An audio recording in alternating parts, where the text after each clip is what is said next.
In a world of remakes and remasters, what was once sacred and cool has now soured and become lame. Gone are the days of pods and cowabunga. Now is the reign of slurp juice and dabs. Kids these days don't even know how bad they've got it.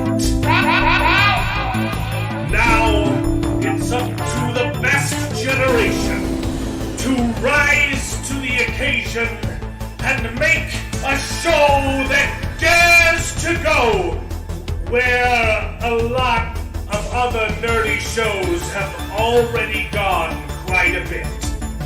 That's right. They're going to talk about it a lot.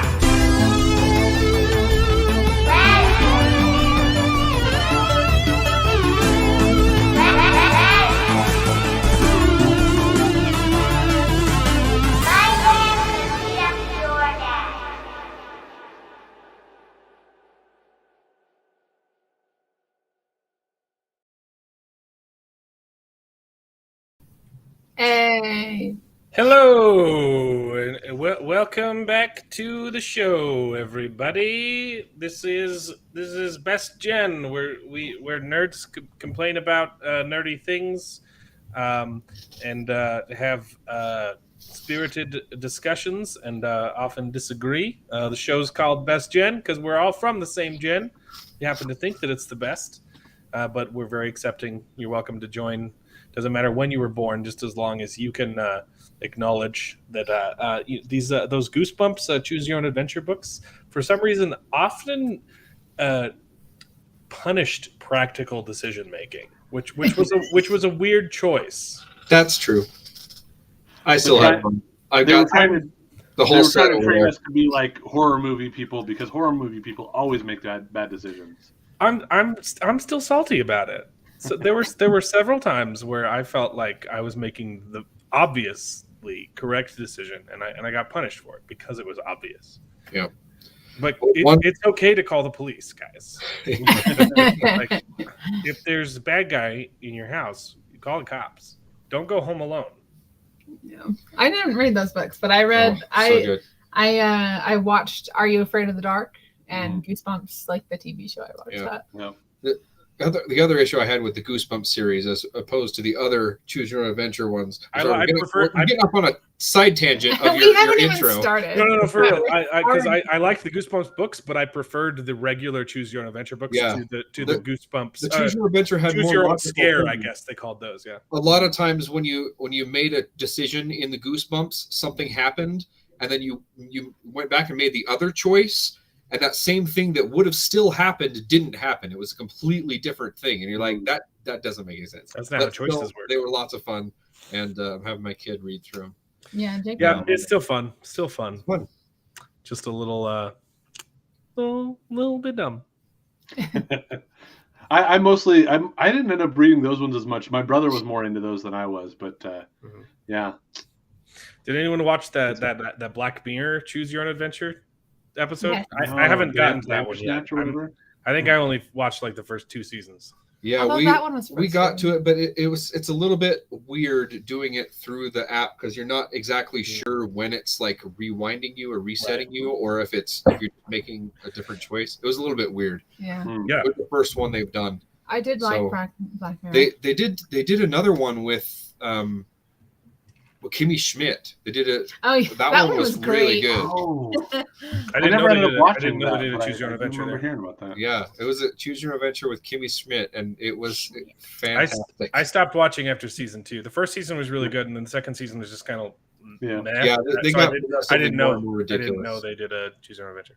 Well, Choose Your Own Adventures were fun. We're joined today by other Jared. Although from all the way in California, the Sunshine State. Is he still other Jared if we don't have regular OG Jared? Yep. Yeah. Yep. I'm still other.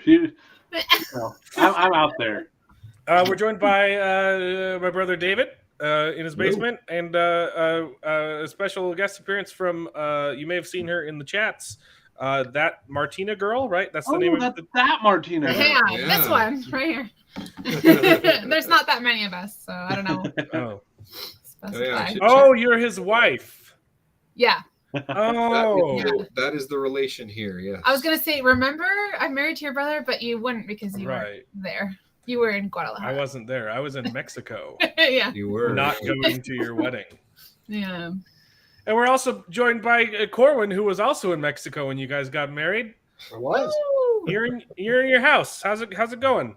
It's going, man. It's going. A whole bunch of families over for Father's Day, so I won't be able to stay long, but excited to be here. Happy to be here. Ahora hablamos todos en español. Seguimos con español, ¿no? Podemos, pero no. El canal de YouTube is technically Mexicano, and so we'll just keep it in English. Ya soy solo un güerito que habla español, entonces. Yeah. Estoy triste porque no habla español. We are güeros. Güeros. Muy güero. I think we just lost all our viewers. Today is Father's Day, so I want to keep this stream a little bit short because people have things to do, and I've got stuff to do before my wife falls asleep. So, did you guys watch Kenobi? Yes. Episode 5. Yeah. Let's talk about some Star Wars, baby. I hated it. I'm interested in why you hated it. You want to know why? Yes. Let's start with you today. Let's do it. Start with me? Okay. We'll get negative and then you guys can lighten things up. Okay. So, I mean, the twist was obvious. There was obviously going to be a twist redeeming Reva's character. But it was way stupider than what I thought it was going to be. Apparently, she's just been hunting Darth Vader this whole time. She's never been up until this point. She's never been in a room alone with him. Weren't all the Inquisitors like created by Darth Vader? No. Who were they created by? The Emperor? Initially by Palpatine. He recruited a group of Jedi, and Vader didn't know about him. And then Vader found out about him and was kind of in charge of them, kind of. But still, there's no way she's never been face to face with Vader before today. Yeah. Well, I think she's probably been face to face with him before, but just hasn't felt like it was the opportunity to try to take him down. Just like the Sith, they're always looking to take out the one above them.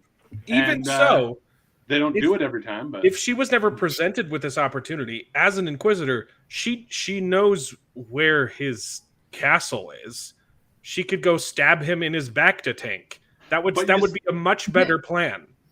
You also see how horribly out of her depth she is, though. Oh, she's so dumb. She's so stupid. This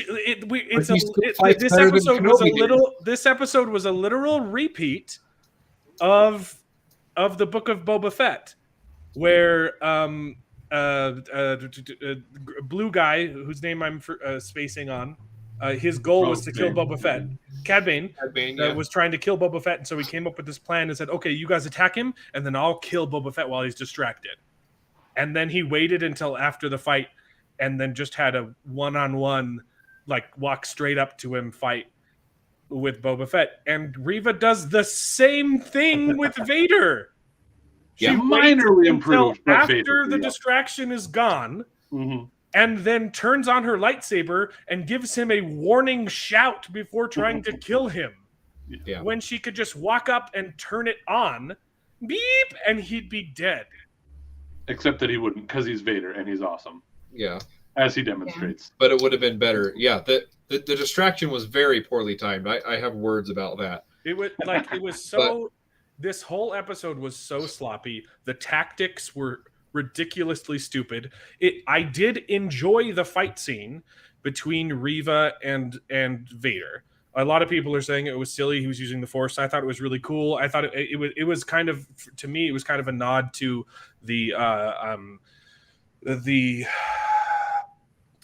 Old Republic cinematics. There's a specific cinematic, Corwin, you know the one I'm talking about, where which is an awesome reveal where one of the Jedi stops a lightsaber with the Force, and it's like the coolest scene ever. So I liked that. I liked the fight scene, but when you compare it to the fight scene that Obi-Wan got with Vader, this show, the writers don't like Obi-Wan.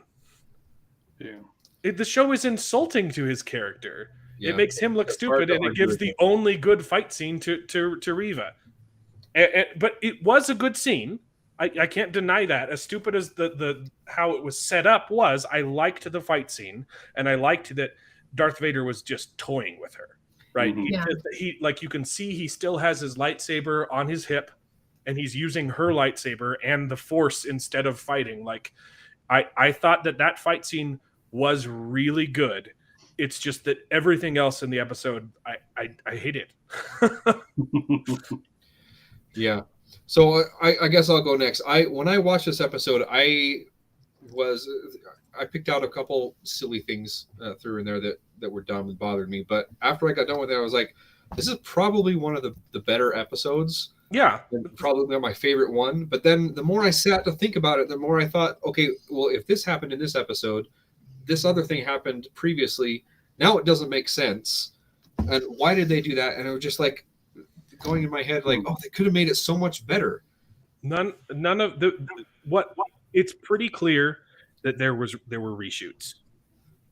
And we know that there were, because this was planned to be a movie, and then they said, oh no, we need to make it a TV show. And then they said, oh wait, we need to actually redo everything that we did. And the Reva reveal was different. It had to have been Very something possibly. else. It was just, maybe she just turns good at the end, right? Like we were thinking. And that was clearly changed in this episode because it does not track at all. Reva was constantly getting in trouble with the other Inquisitors because she was too extreme for them. Mm-hmm. She was chopping off people's hands. She's probably done more evil than Darth Vader himself. And her motivation is, I want to kill Vader because he killed my friends.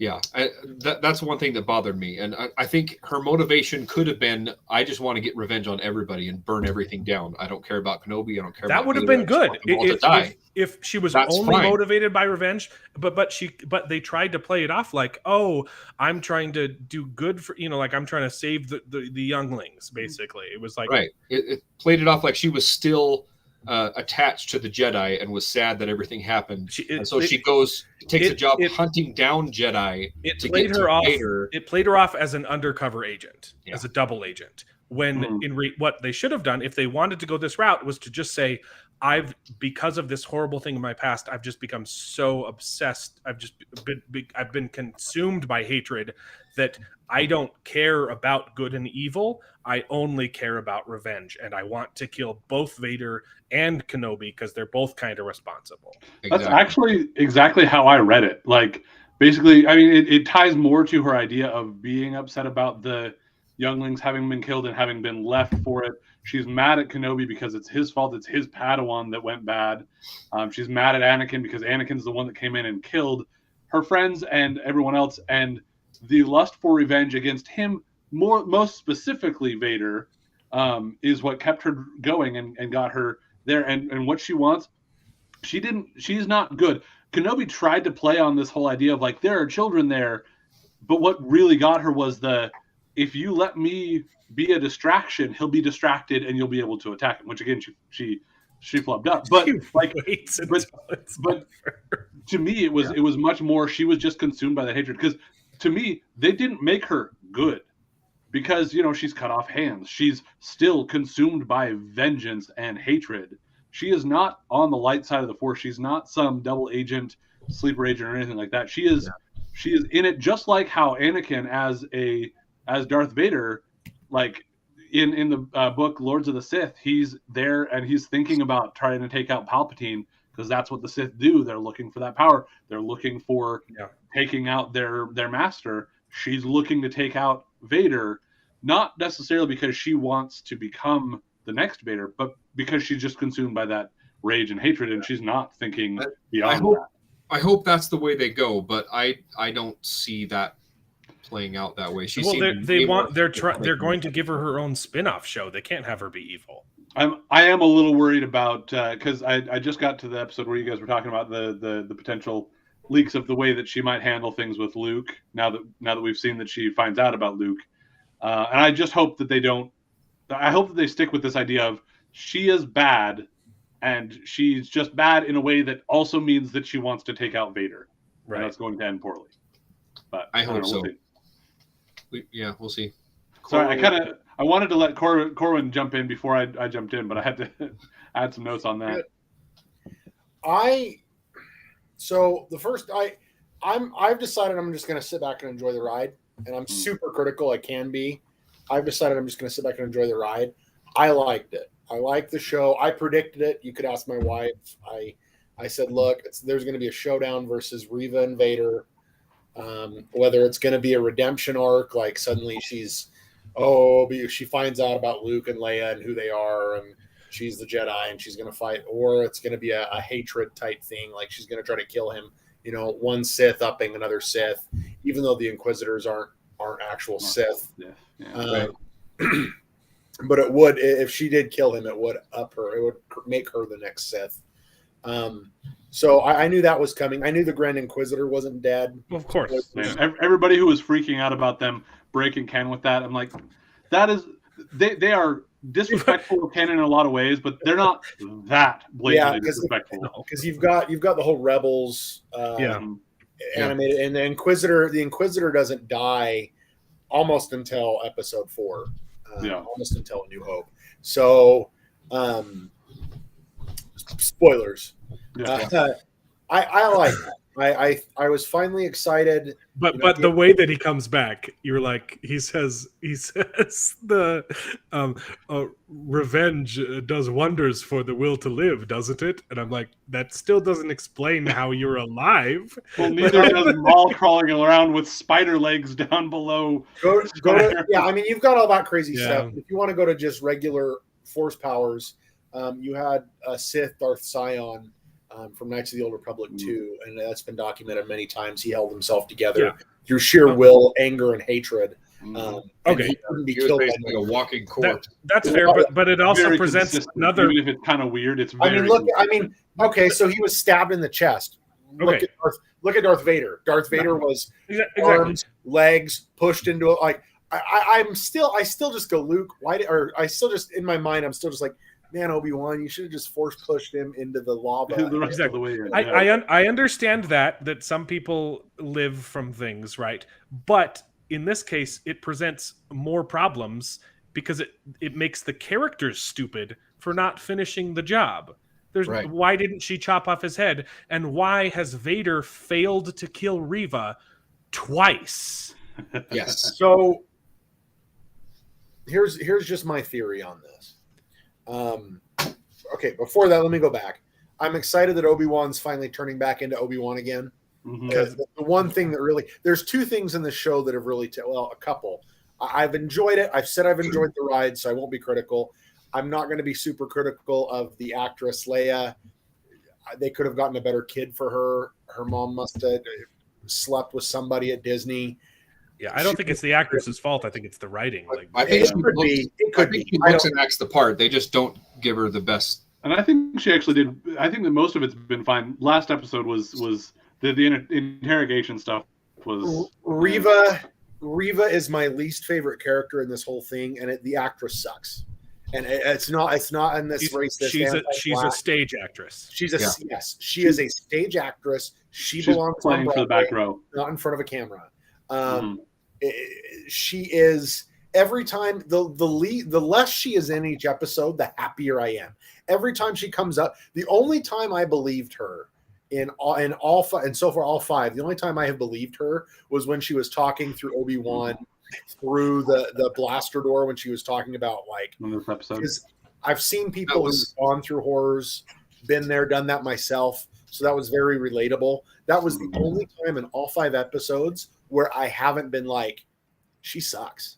I don't even knew she was Reva until my wife has told me like her name is Reva. I refer to her as her actress's name is Moses, isn't it? Moses Ingram. Yes. I refer to her as Moses because I'm like, I don't know who she is. The third sister, she's that. I don't like her at all. The biggest problem is she shouts all of her lines. Yes, she thinks that shouting she's always at a 10, and that again, it's partially on her, but that is something that the director should be stepping in and the one scene that you mentioned is when she wasn't doing that. Yeah. Yes, right. The one scene she was even when she was interrogating Leia. She's right down here. She's super nice, and then she's like, "Tell me where he is." Now it's to bed. Like no, so she just needs to jump off a cliff. I really dislike her acting. It's nothing. Some people, because I've seen some stuff on Screen Rant that have said in Screen Rant, I'm sure, but you know, we've got some bad takes, maybe. He's racist, yada yada yada. That's anyone who criticizes her acting is racist. Yes. Yeah. Anyway, I think there's a separation, but yeah, I'm liking Obi-Wan. Obi-Wan finally became the general. He finally became the person we remember. He started that in episode 4. It took him way too long. It took him way too long. I didn't like the arc they did. It's the same thing they did with Luke Skywalker in the prequels. Or the sequels. I'm really done with that arc. It's a stupid arc. Why? My question is, why would he forget the Force entirely when he knows he's going to have? When his sole purpose is to keep Luke safe. Right. Yeah. He's going to have to train either Luke or Leia, whichever one becomes chosen, because they don't know which one, but they know it's one of the two. He's got to protect them and train them. And he even says to Owen, "When the time comes, he must be trained." It makes even less sense for Obi-Wan. I agree with you. I really disliked the idea that not using the Force puts you at such a level of not being able to use it when you start trying again. I mean, you look at us, we're all white people living in America that aren't using our Spanish on a regular basis, and yet we can speak. I understand 90%. Well, you know? I speak about 70%.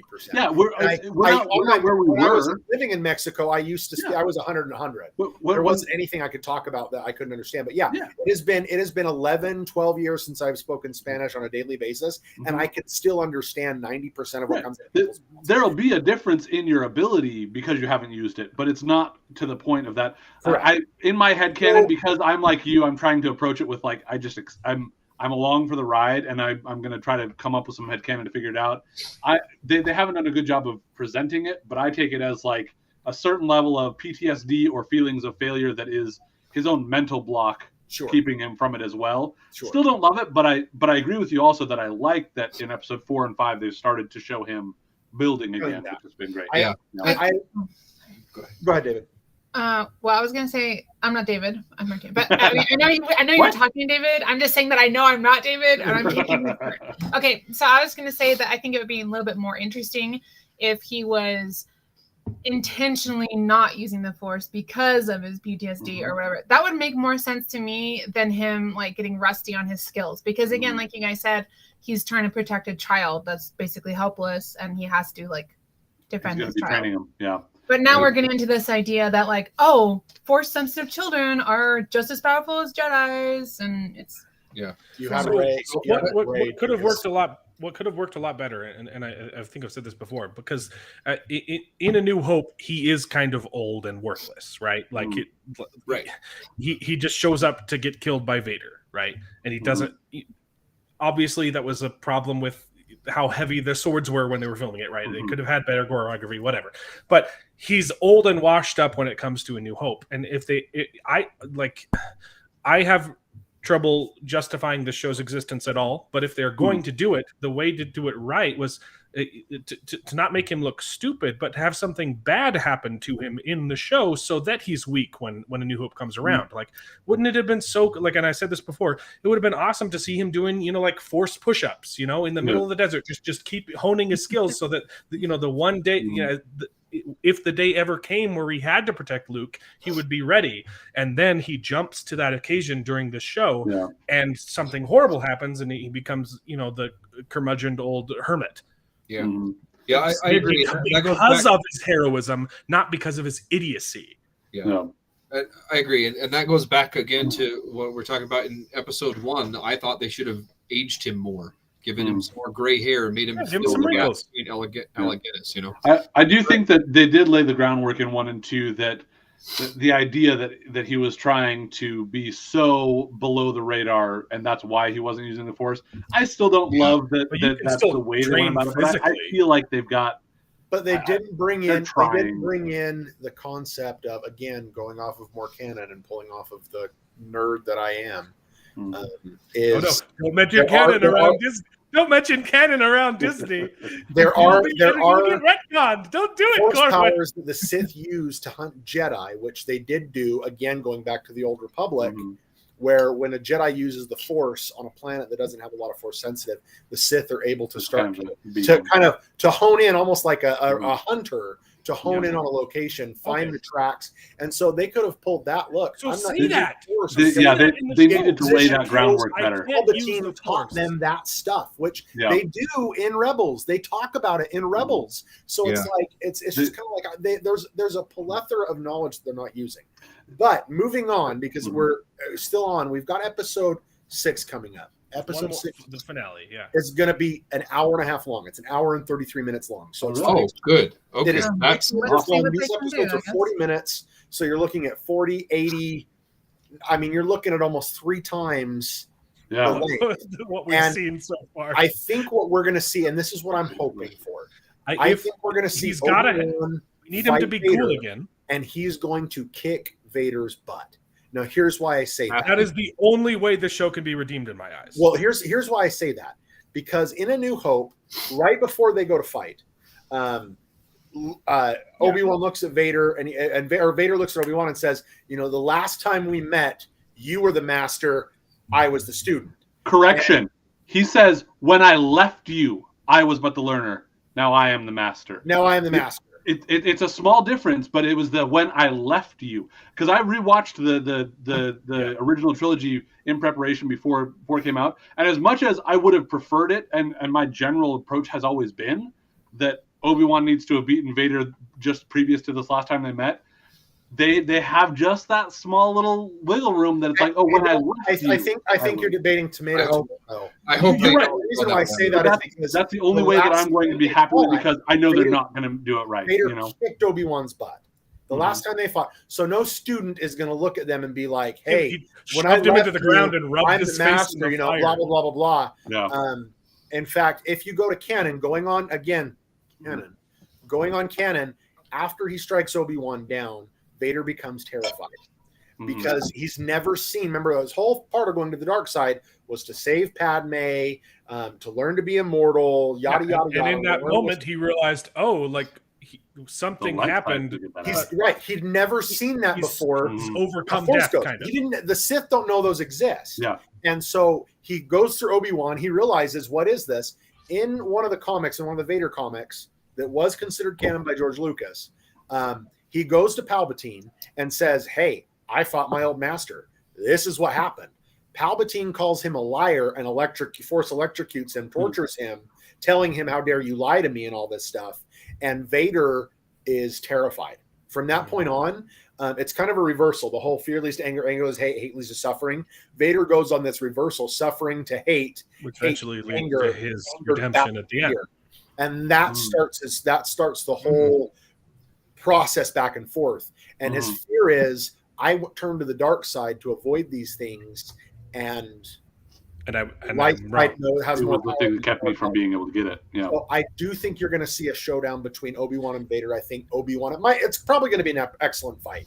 They're probably not going to have a Reva Darth Vader, Obi-Wan Darth Vader type thing. It's probably going to be a good fight, but I think Obi-Wan's going to kick Vader's butt to play into that. He has to. Yes. Otherwise, they're just stupid. I contend that they don't have to, but I want them to. I think they should. But I contend that technically they may not have to. I think Obi-Wan is going to kill Reva. He's not going to want to, but I think he's going to kill Reva because Reva knows about Luke. Reva knows about Leia now. Again, that's a stupid plot from the back point. the guy drops it and he looks at it and then he's like, I'm gonna just keep running. I know, like why was Kumail handed it off to begin Nanjiani with, in this and then- episode at all? Why Right, was but he there? apart He's from given 3 things to hold and he drops one of them. and he knows he dropped it. And he looks back at it and then he's like, oh, keep running.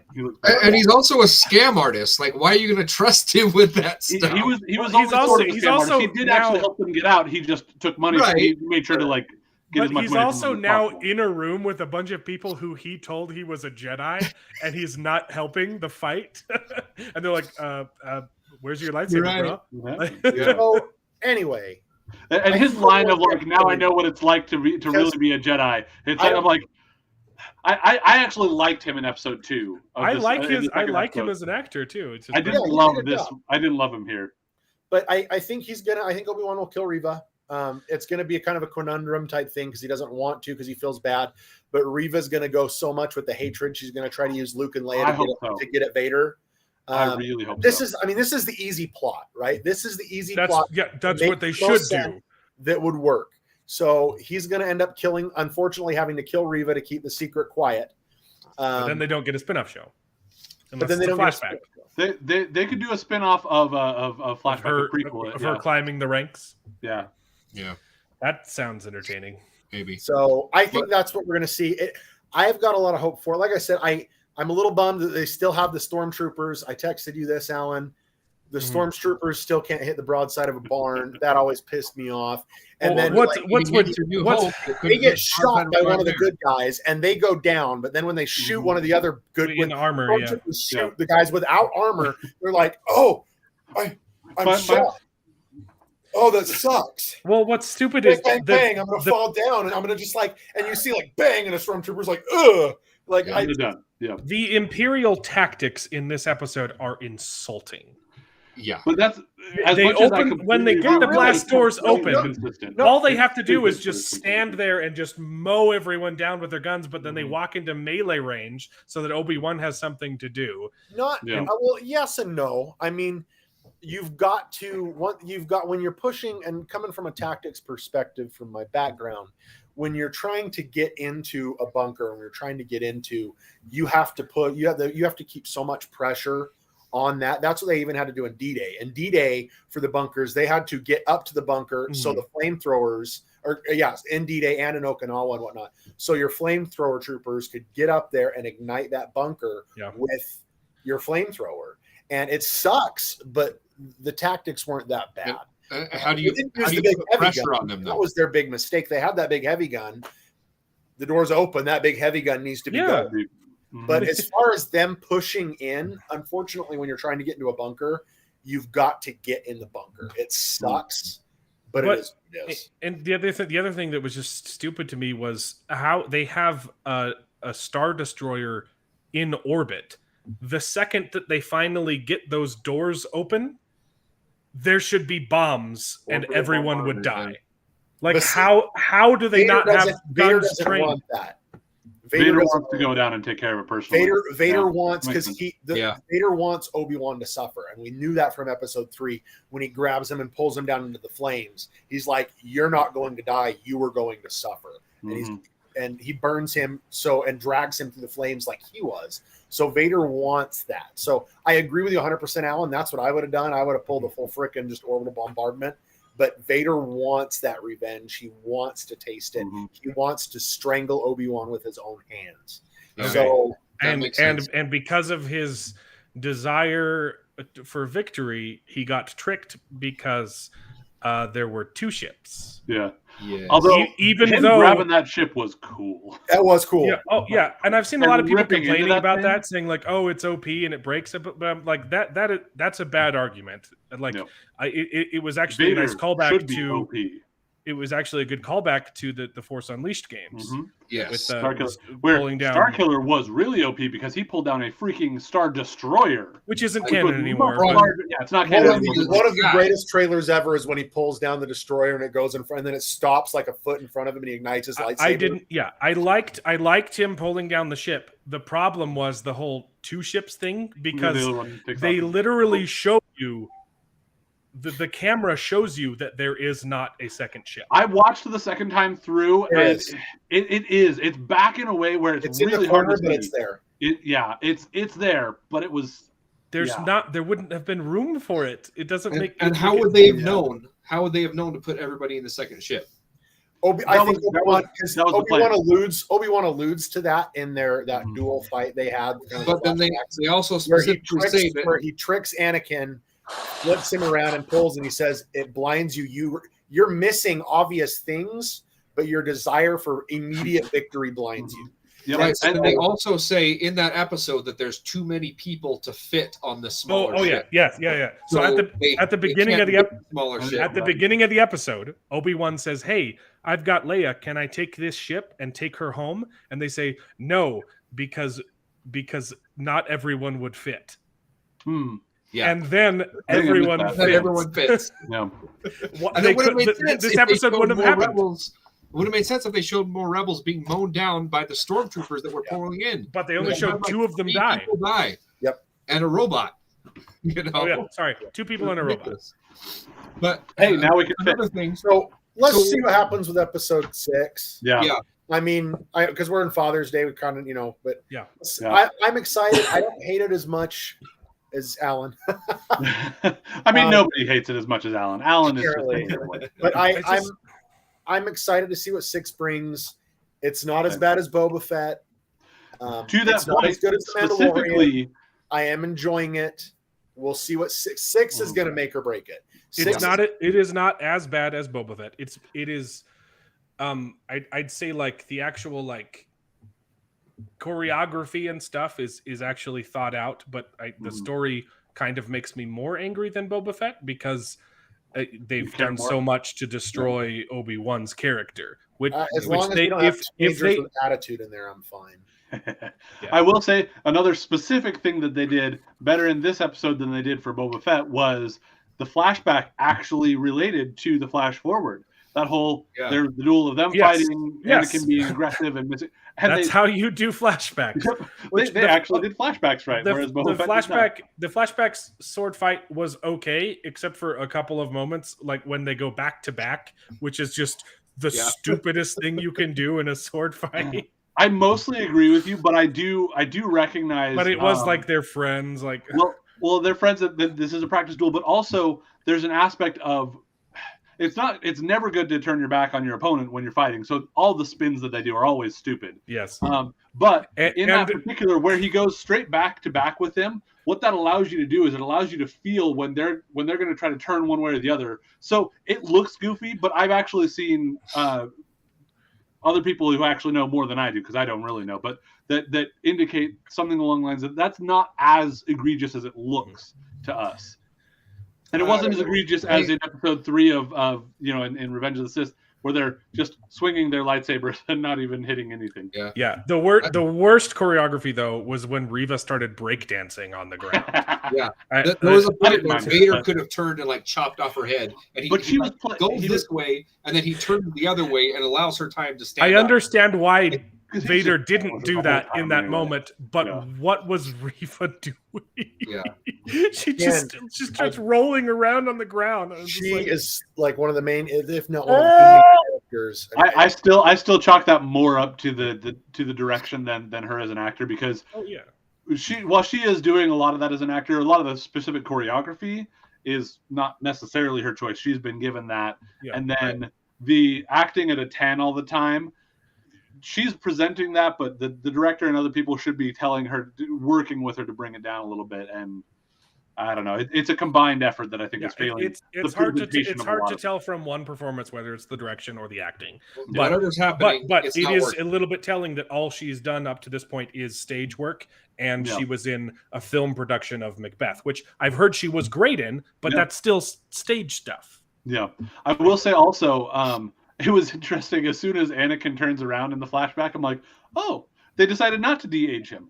Yeah. I know. There's been YouTubers that did it in a day that look better than. Yeah, Disney with their billions needs to pony up a little bit more. Oh, come on! Again, I'm with Corwin, where it's like I'm along for the ride. I'm going to enjoy it. I am actively working very hard to not hate Star Wars, And so I find things that make my headcanon work, make it work for me, little bits and pieces that they drop that they should do a little bit better job of fleshing out. I pick up on and I try to piece those into, apologetics, whatever you want to call it, being an apology for it. But what they needed to do is they need to do another pass. I was talking to another friend just yesterday about it. It's like, just clean up. This feels like it needs another pass or two of rehearsal and pass on the scripts to really tighten it down and get it right. And they're not doing that. And that could have helped a lot with Boba Fett. I think even Mandalorian could have benefited from that a little bit. You honestly need one negative Nancy on your crew to say, this is dumb, this is dumb. And you don't have to take all of the criticism, but you're going to catch a lot of the flaws that you don't see yourself if you're just filled with yes men. It's just Disney, fire Kathleen Kennedy, hire us. We will do it for a quarter. I'm sure a quarter of the price she's being paid. All four of us, and you'll still be paying a quarter of the price. And you'll still be, right. All quarter of us. I will do her job for $250,000 a year. I know she's making somewhere along the lines of like 10 to 12 million a year. I'll do it for $250K. Yeah. And I will make you billions. Just hire, like I will. If any Disney person sees, I will make you billions. Just make some Old Republic stuff. Come on. You could do the stuff you're doing now. You've just got to do it correct. And if it's not like the Anakin de-aging thing for the how hard it's still literally just call up a YouTuber and be like, hey, come in for a day and come de-age this. Just go to them and be like, hey, here's an extra $20,000 for these 6 people or whatever. I need this done in a week. Get it done. Yeah, freelance it if you're too lazy to do it yourself. So there's two things. Apparently, VFX companies are often wildly underpaid and overworked with that. So they need to be doing that more often anyway. That's just a general problem that they're never doing. But they literally took a guy from YouTube who had redone the Luke deep fake for season 2 of Mandalorian. They hired him, and obviously it worked a lot better in Book of Boba Fett. Yeah, it did. Where was he for the? Again, for me, mostly I just kind of roll my eyes and I'm like, okay, whatever. I'll accept it and I roll with it because it's not important to the story. It's not important to my overall enjoyment. But I was like, the de-aging didn't bother me, but it shows the attitude of laziness. Yeah. Yes. I'm definitely willing to look past that. That I have much larger complaints. They reused that set. That's the same set that we see Reva and the other kids training on in the opening Order 66 montage. And they took all the color out of it from the prequels. It's just a bland room instead of colorful like it used to be. Also, why would you make access panels that are too small to access? But because you have robots to build all your stuff. Then why didn't they have robots fix the wires? Because it's an underground rebel hideout. Then where did they get the robots that built them? Initially, it was built by someone else and repurposed by the rebels. They don't have the same. That didn't bother me too much. I will say I didn't love, because I haven't minded the little Leia actress. I didn't love her. I'm gonna need a ladder. Overall, I get the whole all right, she's gonna step forward like Leia does. The delivery wasn't my favorite, but that was kind of goofy. Yeah. It could have worked if they'd built it up, but if they'd alluded to it before that she likes to tinker with things, and so but she's not even the one who fixes her own. Didn't quite, And they kind of played around with. She fixed it in the first episode a little bit, but then she wasn't able to fix it when Obi-Wan did it. Yeah, it was Obi-Wan that fixes it for her. And also, since when does a restraining bolt completely take over the mind of a droid? But okay, whatever. Yeah. We'll see episode 6. I don't have high hopes, but it still can be redeemed for me if they make him cool. One final thing that I thought was just kind of a funny little side note. That moment after she says, hey, I need a ladder, and he says, get her a ladder. I trust her. You trust me. I trust her. And he's telling her, be careful. He slips out of his Obi-Wan accent. I mean, yes, he goes into Scottish. Mm-hmm. He actually says, be careful, as opposed to Obi-Wan who said, be careful, Yes. Again, super nitpick. I just saw that and I was just like, that's funny. I don't really care. I love you and it's fine. I'm fine with it. But if we're looking at the fact that no one was there and say, hey, let's just do another take. You sound Scottish in that take. Come on.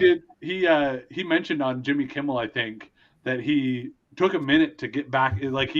was forgetting how to get back into the Obi-Wan voice a couple of times. I'm pretty sure it was Ewan who said like he's terrible at accents, and so he really? Yeah. It might have been someone else, but Super not important. I don't really care. I just thought it was kind of funny. I'm like, wait, hey, that's what that was. And I usually don't pick up on those things. You've corrupted me a little bit because I'm looking to nitpick a little bit more.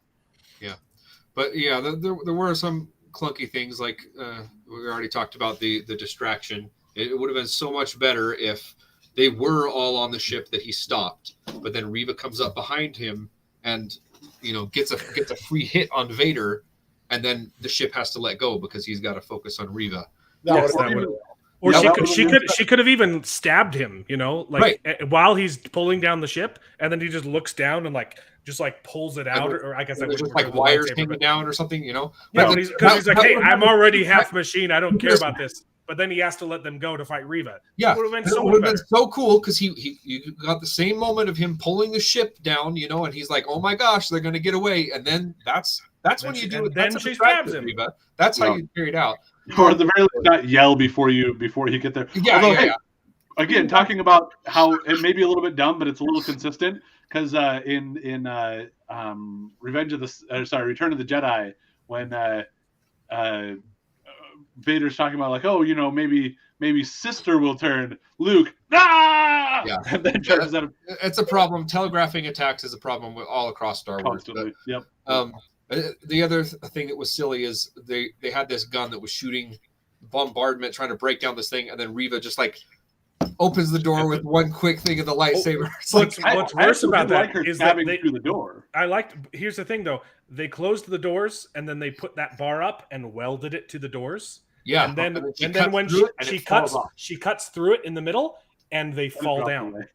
Yeah, and that's. They do put two different. We used to see two different things. One where but I think you're right. It is that one. I was just thinking through because it could have been a different. The second one that they put up that wasn't welded, but no, I think you're right. It was the one that was welded. If the lightsaber, you could still have her cut through it easily. Do it. Start with the lightsaber. Yeah, you could still cut through it, but they would stay attached to the doors. Exactly. Yeah. I think it's because this is just me, but they were bombarding that thing with a heavy gun for quite a few shots. She probably but.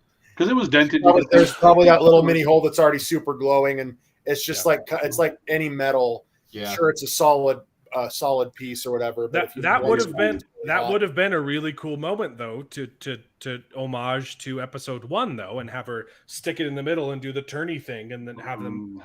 If it was just a little shorter, or if it took a little bit longer, that would have been cool. One thing I heard somebody mention is that if you track through the episodes. Each episode seems to be an homage to the corresponding Star Wars episode. Yeah, I've heard that. I don't think they're very good homages. Yeah, I watched the guy explain it, and I was like, "Bro, dude, it's a stretch. Grasping at straws, man." Yeah, I was going to include that Screen Rant article, and I read through it. I'm like, I can't. It's not even on my list of Screen Rant articles. Unfortunately, I've got a whole bunch of family that just walked through the door, so I'm going to go be all right, Corwin. All right, nice having you here. We'll see you guys next week. Enjoy, and we'll see the finale. We'll try to enjoy. Father's Day. Happy Father's Day. Okay, bye. Yeah. I'm working on a special supercut like I did for Boba Fett. Sweet. So look forward to that. So I do like a lot of stuff that they're doing with this episode. But I like what we alluded to before that Kenobi's becoming more the Kenobi that we remember, right? But then again, he has that line. He gives up his weapons, the blaster and the thing, and he said, "There's other ways to fight."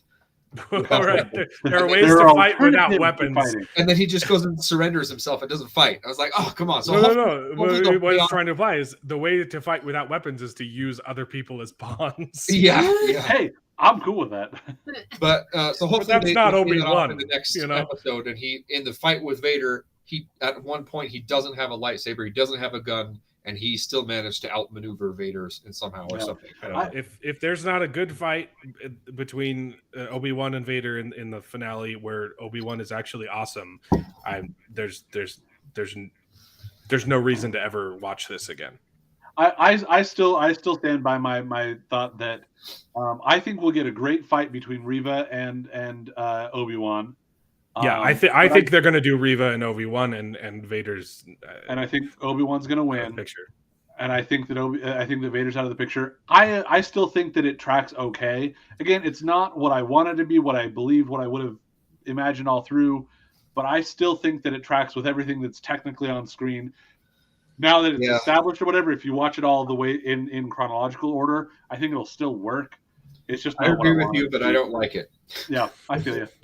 But the thing that made me upset was the last line in the flashback was just an excuse to justify the show's existence. They're like, until you learn that lesson, a Padawan, you'll still be like, oh, okay, that's how they're going to explain the line. That's how they explain that. That's why he's still a Padawan because he hasn't learned his lesson. That's why we can make the show and break all this canon. It works for me. The hubris. No. Yep. But I mean, they could still make an episode 6 that's good. But I don't think they will. You guys have hope. I don't. I guess we'll see who's right. Who would like to? I think the odds are 5-1.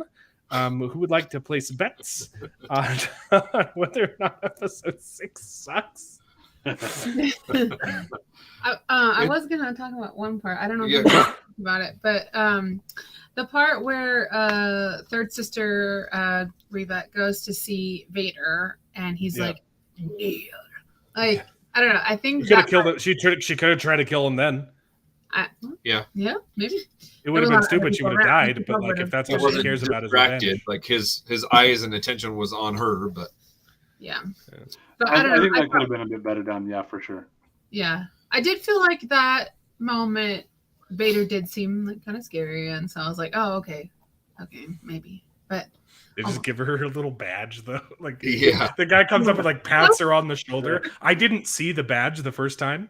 Like I had rewound it because I didn't hear what the line was. You rewound it. You are from Generation. Well, because I didn't hear because they said something and like my son distracted me. And so I rewound it like 30 seconds, and then the second time, like, oh, he put a badge on her. I thought he just goes up and like puts his hand on her shoulder. Like, you did a good job, third sister. I'm here for your moral support. You squeezed. I was like, what is this? My goodness, that is messy. That's why I had that. Okay, all right. Well, we'll see. I don't have a lot of bad takes this week, but they're all Star Wars related. So, you guys ready for some bad takes before we talk about Jurassic World? Let's do it. Here we go. Screen Rants. Bad takes. Okay. Oh no, that really is the Grand Inquisitor's live action design. If you remember, I think that's a good take. Oh no! Oh no! No, if you remember, there was a Screen Rant article that was predicting that because they killed him off, they could when they inevitably have to bring him back because we know he's not dead, they'll make him look good. But they didn't. Yeah. So this is a good take, Screen Rant, but you're still stupid. You're still stupid for thinking that Disney was going to make him look better in the first place. Oh, I had the smallest ray of hope. He looks so dumb. Look at his forehead. Yeah. Okay. Here's another bad take. Are Obi-Wan and Anakin a Force dyad? Kenobi teases a major Star Wars retcon. I got news for you, honey. They're already retconning so much. And of the things to care about, why a Force dyad is a thing that they just made up in the last 10 minutes of the last movie, which shouldn't exist. What? This could be where the reason why it would be a retcon is because they made it up at the last minute. It doesn't make sense in Rise of Skywalker. So don't try and put it. Don't try and make. Don't just stop. Just don't. Stop. That's awful. You're done. Even if it was, I wouldn't. No. Here's another bad take. Where was Obi-Wan during Anakin's slaughter of the younglings? What a poignant question, which was brought up. Watch the movies. This was What do you mean, hold on. Riva brought up a very valid point in this last episode. She said, "Obi-Wan, where were you? Where were you when all my youngling brothers and sisters were getting murdered in the Where Jedi were you when the West fell? Where were you when the West fell?" Watch the movie. He was on a lizard. Okay? He was busy killing Grievous. He killed Grievous, he was on a lizard, and then he went swimming. Yep. That's We good all stuff. know where he was. The only one who doesn't know is Riva because she's dumb. Because she was a kid. And, because she had a hole in her chest and Yeah. survived.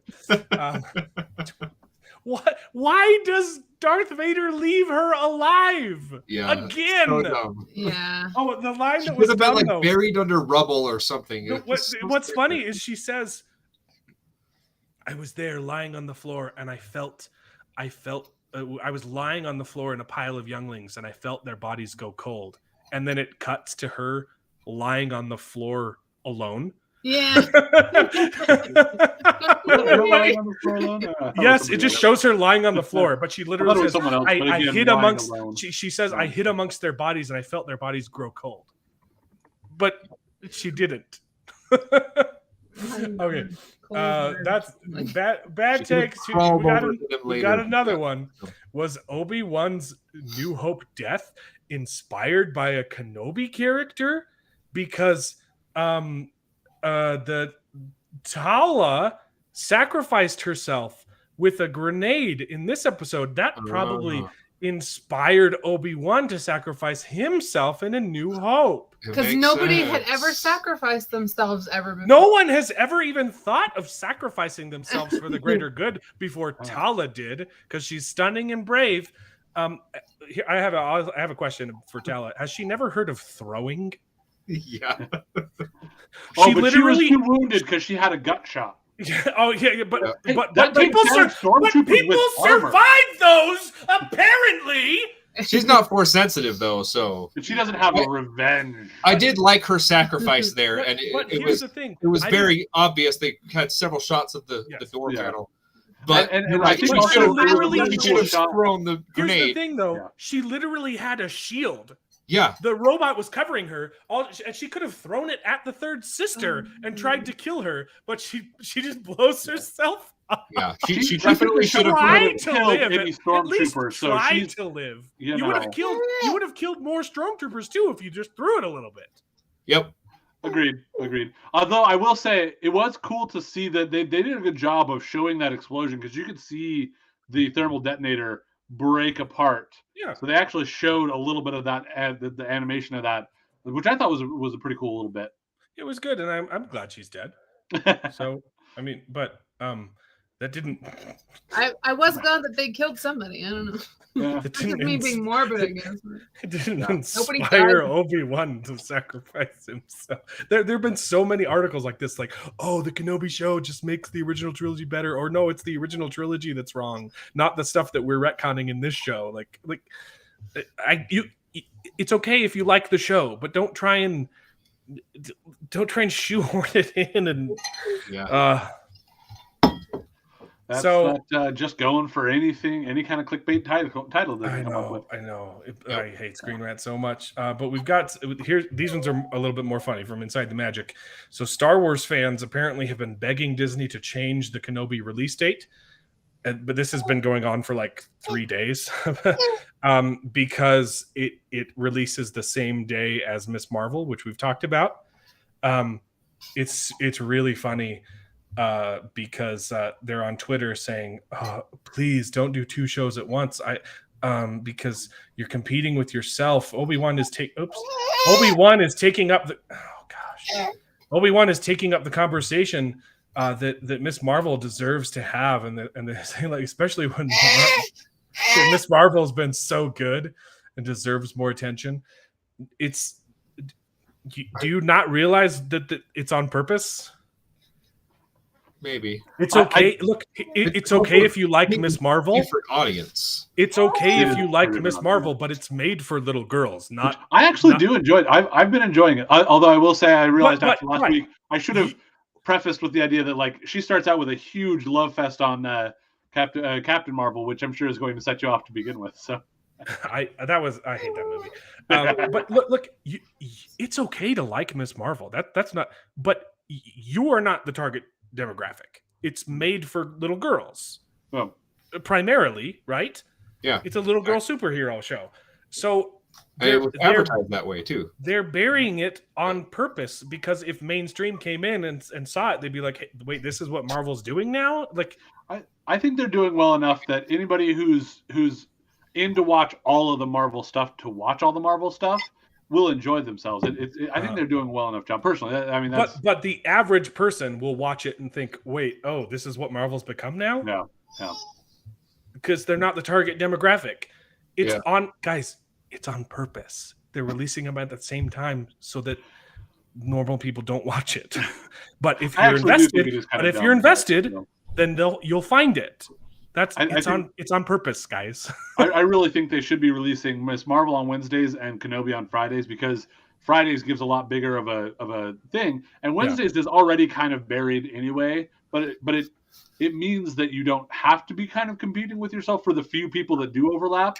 Right. Yeah. Because you're right, it's not necessarily supposed to be a ton of overlap, and you can't still be burying Miss Marvel the way that you need to or feel like is appropriate. But yeah, I do think it's odd because they should. It's cool that they now have more than one thing airing at a time. Yeah. But I don't know why they decide they have to have them the same. At least on the same day. Yeah, I Yeah. agree. It's just funny that the people who are so passionate about it are Yeah. like 30-year-old men who look like groomers. Yeah. But to each their own, you know. That was harsh. So this is from Decider. Will Obi-Wan Kenobi kill young Luke Skywalker in the finale? What? Honestly, at this point, I hope so. You know because what's really then they'll admit that they're just throwing canon out of the window, and I don't have to care about it. Have you actually read this article? Some of it. I actually read through it because somebody posted this actually in the Discord server that for one of the games that I play on, and I'm looking through it because I was ready to be like, I need to send this to Alan for bad takes because holy crap, that is so stupid. Are you kidding me? Luke Skywalker was dead the whole time. Like these theories are just like, wait, what? But the thing Luke that makes was difference, fatally wounded, but took a long time to die. until the It's a whole weekend weekend burning thing. Luke is two Jawas in a suit. This is satire. This is. But then Theory 5, that's why it's because it actually is satire because Theory 5 is saying just calm down just a little bit because it's about the journey that you're going on. And so I actually really do like their end point. Yeah. But like their first 4 theories, I'm just like, what? And it's because it's a satire. I'm just like, oh, what are you doing? Okay, all right. It's satirical, but yeah. But I honestly, I'd be like, okay, great. We're just committing to cool. we're committing to it. Divergent timeline. Yep. Just do your own thing, and I won't watch it. So go ahead. They can do a whole Star Trek thing, and it's just a different timeline. This is the Kelvin timeline. There is technically time travel in Star Wars. There is. I'm glad they don't go back to that. That was in Rebels, right? Where you walk through the space door thing. Probably one of the few things about Rebels I didn't love. I really liked Rebels. Agreed. I don't like the animation, so I didn't like it at first. I hate the skinny lightsabers, but I've watched all the cool scenes though, like when the Darth Maul fight and the fight with Vader. But I don't know if I can. I haven't even finished the Clone Wars. I would even encourage you to watch the couple of episodes before that. Honestly, end of season 1 through season 2 of Rebels, just that peak prime Rebels right there. Yeah. To me, it's like the main character just looks stupid and annoying. I don't know if he is because I haven't watched it, but like his character design was just like. I ended up having because I ended up coming to watch these shows much after the fact.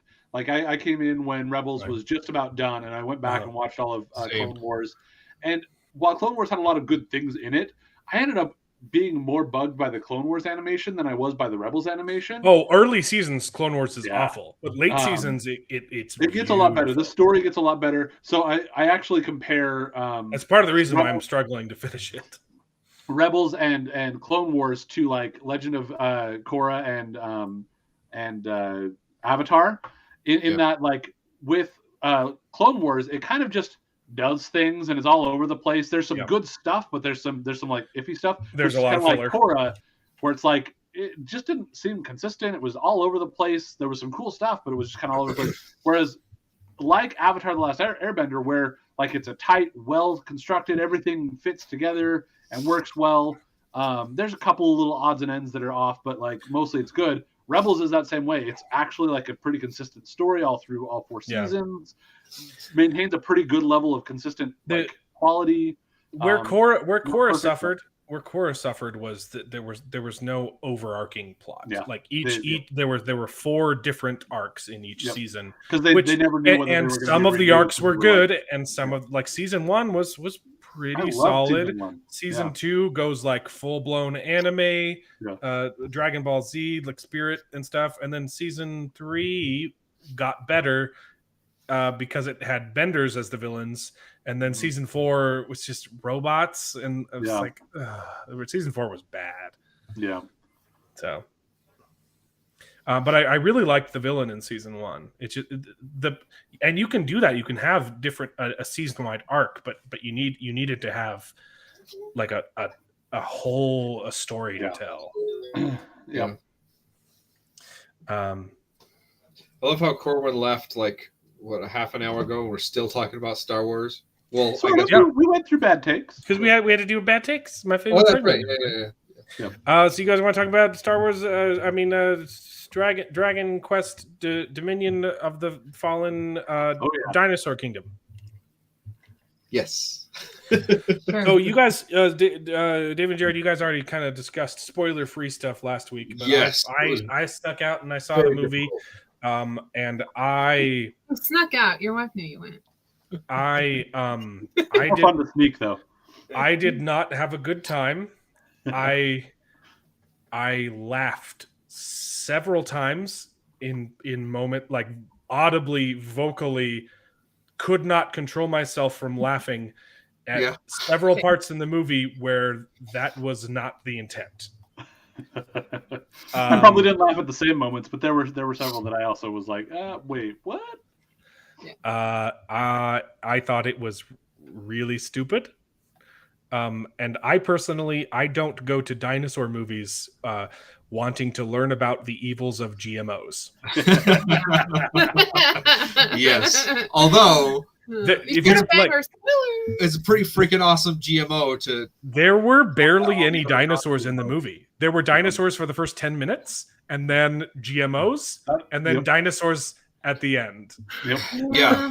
And that's kind of what I was saying, that they had a couple really cool moments, but a lot of it, especially the second half, just felt like, okay, we have this one dinosaur encounter and then another dinosaur encounter and then another dinosaur encounter, and it's just like hopping from encounter to encounter. And for me, it was so all over the place because they were like, well, we've got to get everybody back together, so we're gonna have Ellie go to Alan Grant because she's divorced now. Why would he be qualified at all? Yeah, she goes to him to talk to like he researched these, like he's a paleontologist. Yeah, and then they like not a botanist. They have them meet up with Maisie or whatever her name is, the girl, whatever. And it's just kind of like, hey, you guys are people that used to be in the other movies. We should get together and like work together. Like how she like again bringing Dr. Grant in to begin with, they didn't make it make sense, and then the fact that she runs into them and she's escaping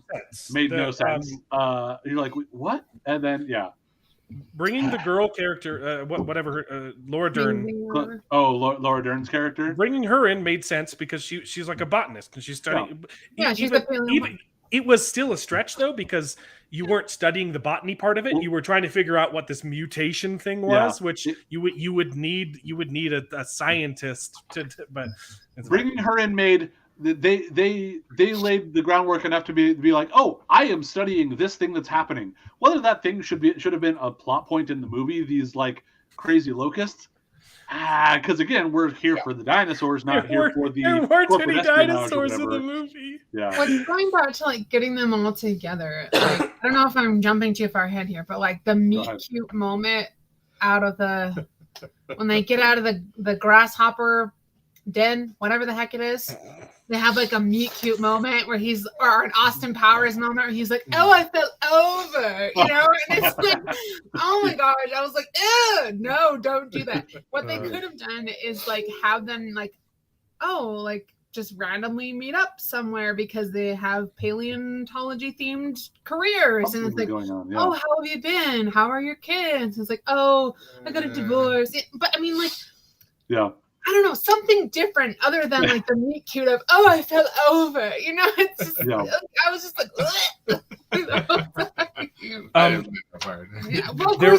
there are so many problems at the core of this film. Did you like the knockoff Steve Jobs guy? Apparently, he's a recast version of the guy from the first movie. Yeah. Look, we got Dodson here. Yes, he was honestly his performance was really good. When the scene where he's introduced and he's like aloof and like kind of paying attention, I thought he played that really well, and I was really believing that he's the busy scientist who's bad at human interaction, and I liked his performance. His decision making was stupid. And why does he leave the pod at the end to just die? Like, that there's dinosaurs out there because you let them out. Close the door behind him when he gets back into the pod. If the pod stops, hunker down, wait for it to boot back up again, and go home. You know. But, why does he say to the dinosaur, "What's your story?" What I know. What's your story? Yeah, it's like, what? Okay, please. So in the other one, tell me about that dinosaur story is I hate the dude that tell me about generational poverty, dinosaur, please. You come here often. Meaning you here. No, I think like we had some cool lines when people used to die from dinosaurs, right?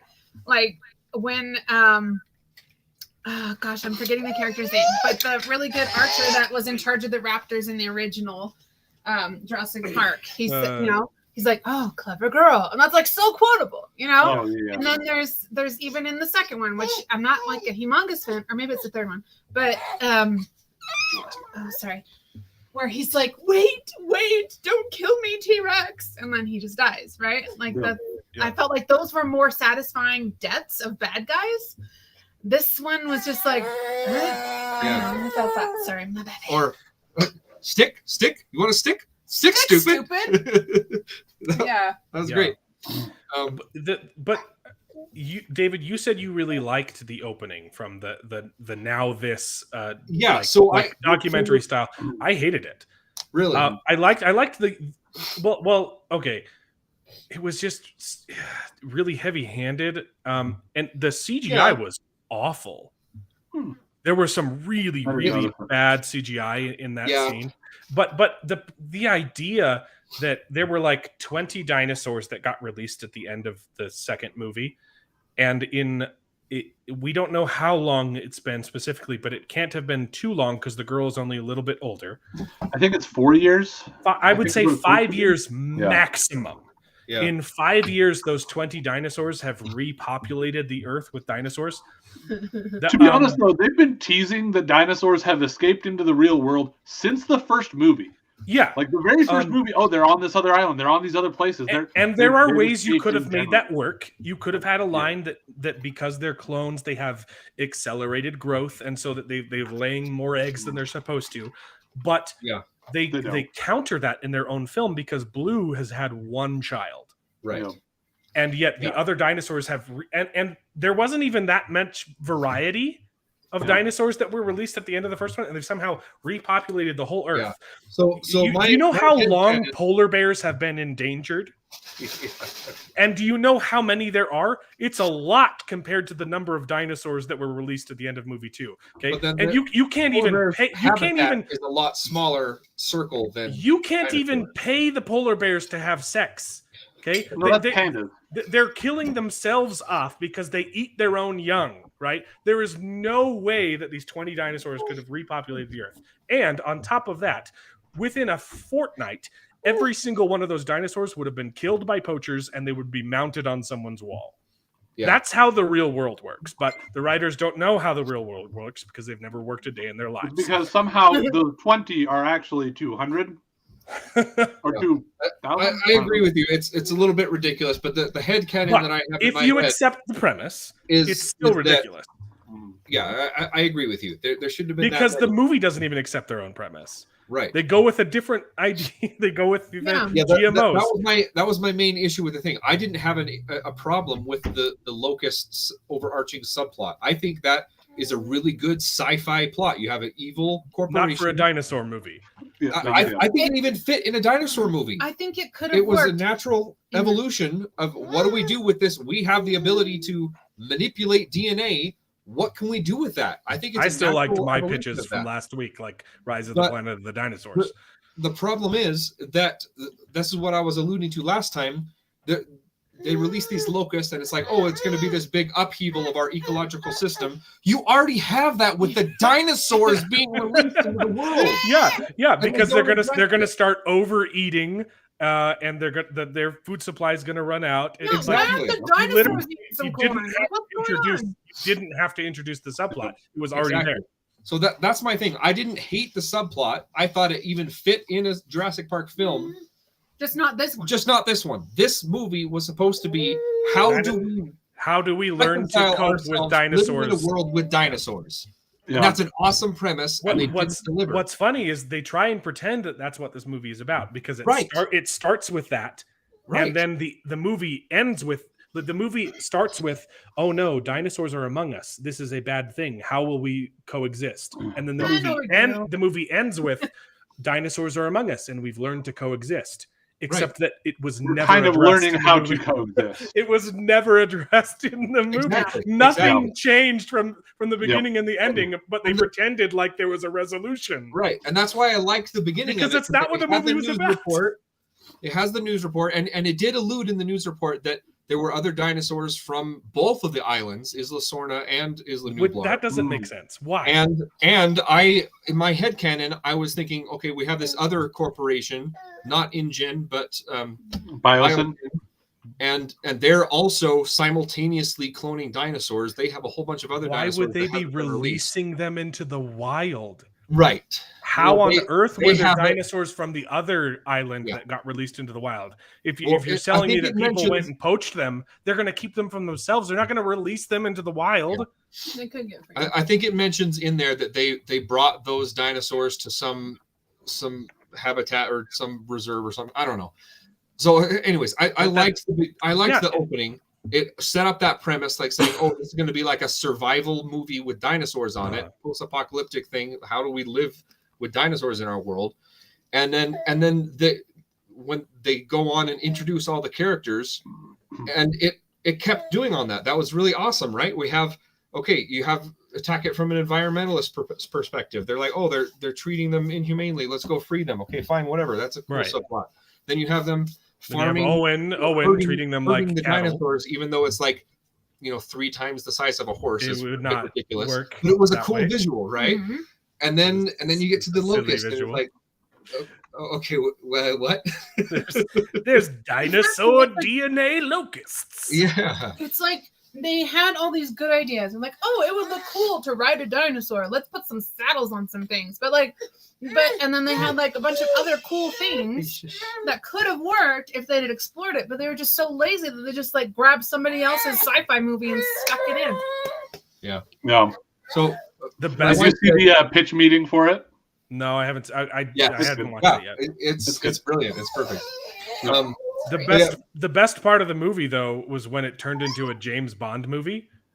It didn't feel like a Jurassic Park movie, but but it was entertaining. But it was a James Bond film, like they were in Mumbai, riding motorcycles and dealing with spies. They had the femme fatale step up and like, I am the dinosaur. I think I've seen her in other things, but you know who she made me think of? the lady from The Incredibles. So the animated Incredibles, the girl that like recruits him. Yeah. She looks like the animated Yeah. from Mirage. Yeah. Mirage. Yeah. Did you love that Bryce Dallas Howard, not in heels this time, but she's able to run across the room, outrun that dinosaur that also that is also keeping up with Owen on a motorcycle. Yes. Yeah, that was stupid. The reason they just kept cutting, and every time they cut, she gained a lead somehow, so that it could. Oh my gosh! And then every time the raptor jumped, it just like stumbled, and it's like, okay, whatever. And she jumped off of the roof. She jumped roofs and rolled over, and then dodges the raptor jumping and then he stumbles. Oh gosh, it was a bit ridiculous, but I mean, I don't know. I loved the laser pointer thing was cool though. Sure, like I thought you would have a problem with that because that was introduced in the last movie, which you hated, and you didn't like that laser pointer gun thing. It was used well in this one. It was used poorly in the second one. Yeah, I agree. That was genuinely the most entertaining part of the movie, but it didn't feel like a dinosaur movie.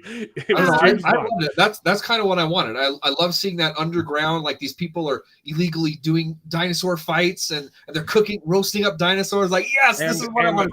This is awesome. That was cool. I love that. Until all of those dinosaurs were released by a lock that could be shot off with a gun. Which I don't know if you've ever tried shooting locks with a gun, but it doesn't work. And if you had a lock that was weak enough to be shot off, it would be like one of those little diary locks. Yeah, and you wouldn't put dinosaurs. What kind of poor security? What kind of garbage security do you have in an underground dino smuggling ring? That was ridiculous. I liked the idea of it. It was ridiculous execution.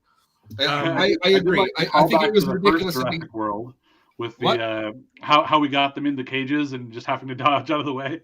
I mean, ridiculous. But hey, cool callback and fun little thing to do. Super. I liked that. I liked that whole scene, that whole set piece. The only thing I thought was a little bit ridiculous was that they had those larger carnivores, the Carnotosauruses or whatever, or Ceratosauruses, whatever they are. Yeah. I thought that was a bit too much. I could see them fighting the Dilophosaurus and the tiny ones, Cephalosauruses, but and the biggest dinosaurs were the ones that were released with the gunshot. You got to have those under huge security. Yeah, that's the only. Otherwise, you wouldn't exist, because then, especially if you're a smuggling ring, because then people would steal them. Like, you have to have that kind of stuff. You wouldn't. This place would not exist if their security was that bad. Yeah, exactly. And it was also a little bit silly that she says, "Okay, meet us at this location in this city that he's never been in, and he knows how to navigate there on his motorcycle." And that's a small nitpick. And it bothers me when motorcycles catch up with airplanes as well. But you're right. Yeah, but that's ridiculous. Typical action. It was that one. It was like it was like Fast and the Furious. Sure, it was fine. Yeah. It's what you get. Honestly, I had fun watching it. That was the most fun. That was the most fun part of the movie. It was ridiculous, but it was fun. And I even had fun watching most of the movie because there's a lot of those like whatevers, and then there's a bunch of that doesn't make any sense, but I'll move past it and enjoy the dinosaurs chomping on people and posing for publicity shots. And the pilot lady who just agrees to help them out of nowhere, that choice to just like, hey, I'm just gonna just throw my entire livelihood out the window for these two strangers was stupid. Once she was in the movie though, and if you accept that stupidity, like her character was actually really interesting. I thought she was fun. I really liked her character in there. I thought she was a little underdeveloped, but then I thought of both of the Mummy movies. The pilot guy from there. Fraser. Both of them had a pilot character in both of them that were just barely in it, but it was really awesome. Both of them. Yeah. One of them. Winston. The first one died. But then they fly to Biosyn in her plane, and there's so much stupidity here. Yeah. First time, no security because they don't need it. So the aerial deterrent carcass. The aerial deterrent system. The aerial deterrent system keeps the pterodactyls from attacking planes that are like 4 times their size. That's not how the animal kingdom works. they would be scared of the big planes. That they're not going to attack a big plane, but okay, sure. It attacks the plane, and then he says, "I'm going to eject you so that you can get to the girl." Yeah. And then we'll meet up with you, and then they crash, and then they go the wrong way to go find her before she can get to. How did they know? Because they told her to go the other way, but then they went to where she was, but they told her. Yeah, that whole ejection thing doesn't make a lick of sense. Also, it was a nod to the third movie, though. Yeah, it was a little bit nod to the third movie with the parachute in the trees, but it didn't make any sense because it's her plane.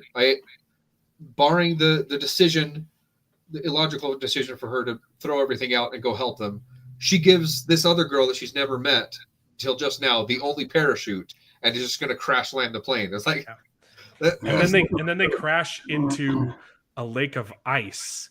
And they didn't die. And hypothermia is not a thing in movies. Well, and once they got out, it was only after they stepped on the ice, not the plane crashing into the ice, that started to make it crack. And then this was the worst example of how to manage tension in a movie. That whole sequence, it got kind of interesting with them running, and then as soon as they close the door and the raptor goes there, she starts popping off jokes, and I was like, "That do you just ruined everything? Like you can still." She did a joke there, and then again there was another part when they just took off, and she was like, "Ha ha! I still got it." I'm like, we don't know who you are. That line doesn't. We don't have any. Like, go watch the original movie. Like, you have those moments where you get a little bit safe, and then the characters are like, "Oh, I finally get out of it," and then she pulls an arm down, and you're like, "Ah!" You know, like you have to maintain because then that scene cuts to her in the woods where they're trying to maintain the tension, but they've already broken the tension. I'm just like, do you guys do you not know how movies work? Yeah, with the way that, because Marvel does that a lot, where they try to break the tension a lot. Yeah, that makes sense though, because they're trying to do like an action comedy. These are supposed to be horror movies. Yeah. Sci-fi horror. And that was and it would have made sense if it cut to like if they cut to like a dialogue scene, but they cut to her in the woods and trying to bring the tension back immediately after they shattered it. And then that scene, we're introduced to the dino guy who needs a nail file. And what was the point of this? It has these big long nails, stalks up on a deer, and then kills it, and then reaches down to eat the berries. Did you notice that? Oh, because the salad finger dinosaur. It means it's not going to eat our protagonist because it's a good dinosaur. It's an herbivore. But then why does it have hunting things, and why does it kill if it eats berries? They're purely defensive, which doesn't make any sense why it killed that. It wouldn't have, but also it looked stupid. It's a real dinosaur, though. That's the stupid dinosaur. It's like watching Voldemort trying to grab a wand, where you're like, yeah, those are not fingers. And then the way that she just like crawls away from it, and like I was like, this is dumb. Like, how does she know where it is? She never looked. There's never a moment where she like peeks back and she just knows when to go under the water. And it was that I hated that scene. It was dumb. I agree. I think it was a cool encounter, but she should have hurried and got in that water. But it was blind, so it couldn't see her. How did she know that? It was blind in one eye. Yeah, another thing is, how do we know that? They don't talk enough about the dinosaurs in this movie. Yeah. Remember how in the first movie they had an entire character dedicated to explaining which dinosaur was which? Mm-hmm. Yeah. Tim. For the audience. Well, and Laura Dern as well. Yeah, why don't we bring back Lexi? They should have done a thing where she was looking at the dinosaur and observing it, and it was like, oh, that's whatever, and then you're like, oh, it's blind. You can't see me or something, and then maybe it would have made sense or something. I wonder if maybe is there something in one of the other movies that they've encountered that one before and No, seen this it is a before? new dinosaur. I don't know. Brand new one. Brand new flipping dinosaur. They But didn't it is a real dinosaur. It's pretty weird looking, and it is an herbivore. But so those claws are defensive only. And what's the CEO guy is in his control room and he tells the people to turn off the ADT or whatever, and these people just agree to it. They're like, they just agree to murder. But then in the next scene, he's trying to like hide something else. That there was something else that happened, and he was like, "Oh, wow, what a horrible accident!" And it's showing what's going on in that screen, and right above it, on the screen above that, is the crashed airplane.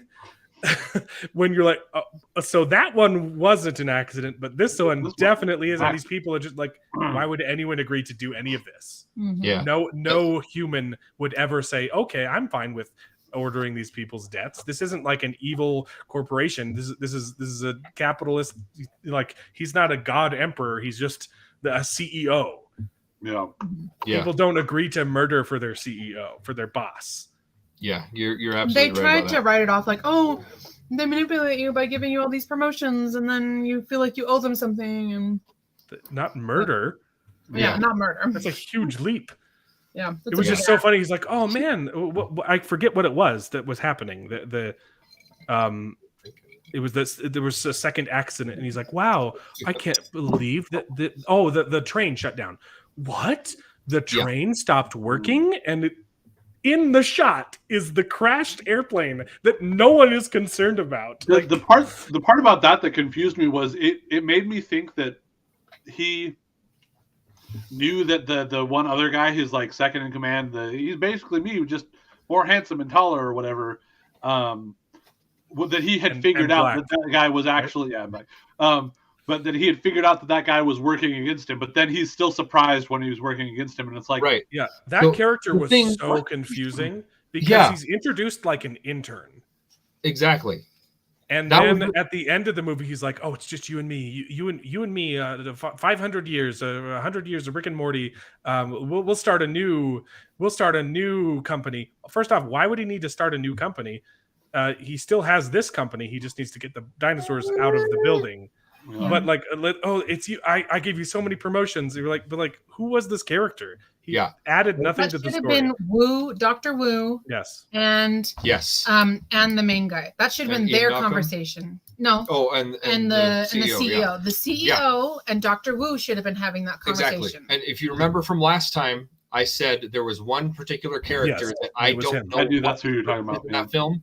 That was him. Because, like you said, he was introduced as the intern. He gets the big conversation at the end where he gets to confront the CEO, and we don't care about him because we don't know who he is. Exactly. We don't know his motivations. Out of the blue, and I'm like, wait, I thought this guy was the intern. It should have been Wu who says, "Look, I've stood by you this long, but I've stabbed you in the back now because you've gone too far." I think they really should have clarified about him not being the intern, because I think the main conceit is he's not the intern. He's like the vice president. He's the next in command or something along those lines, or at least in a position where he would be like high on the board, or I don't know, something like that. But again, you don't have the second in command give a tour to some random people that show up, you know? And you have an intern do that. Yeah. I will say, because that would be the sort of thing that the head of the company should do, but he's bad with people, and so he gives it to the next in command. I mean, I'm stretching here. I definitely am, and I don't think they presented it right, but the other thing though that doesn't make sense,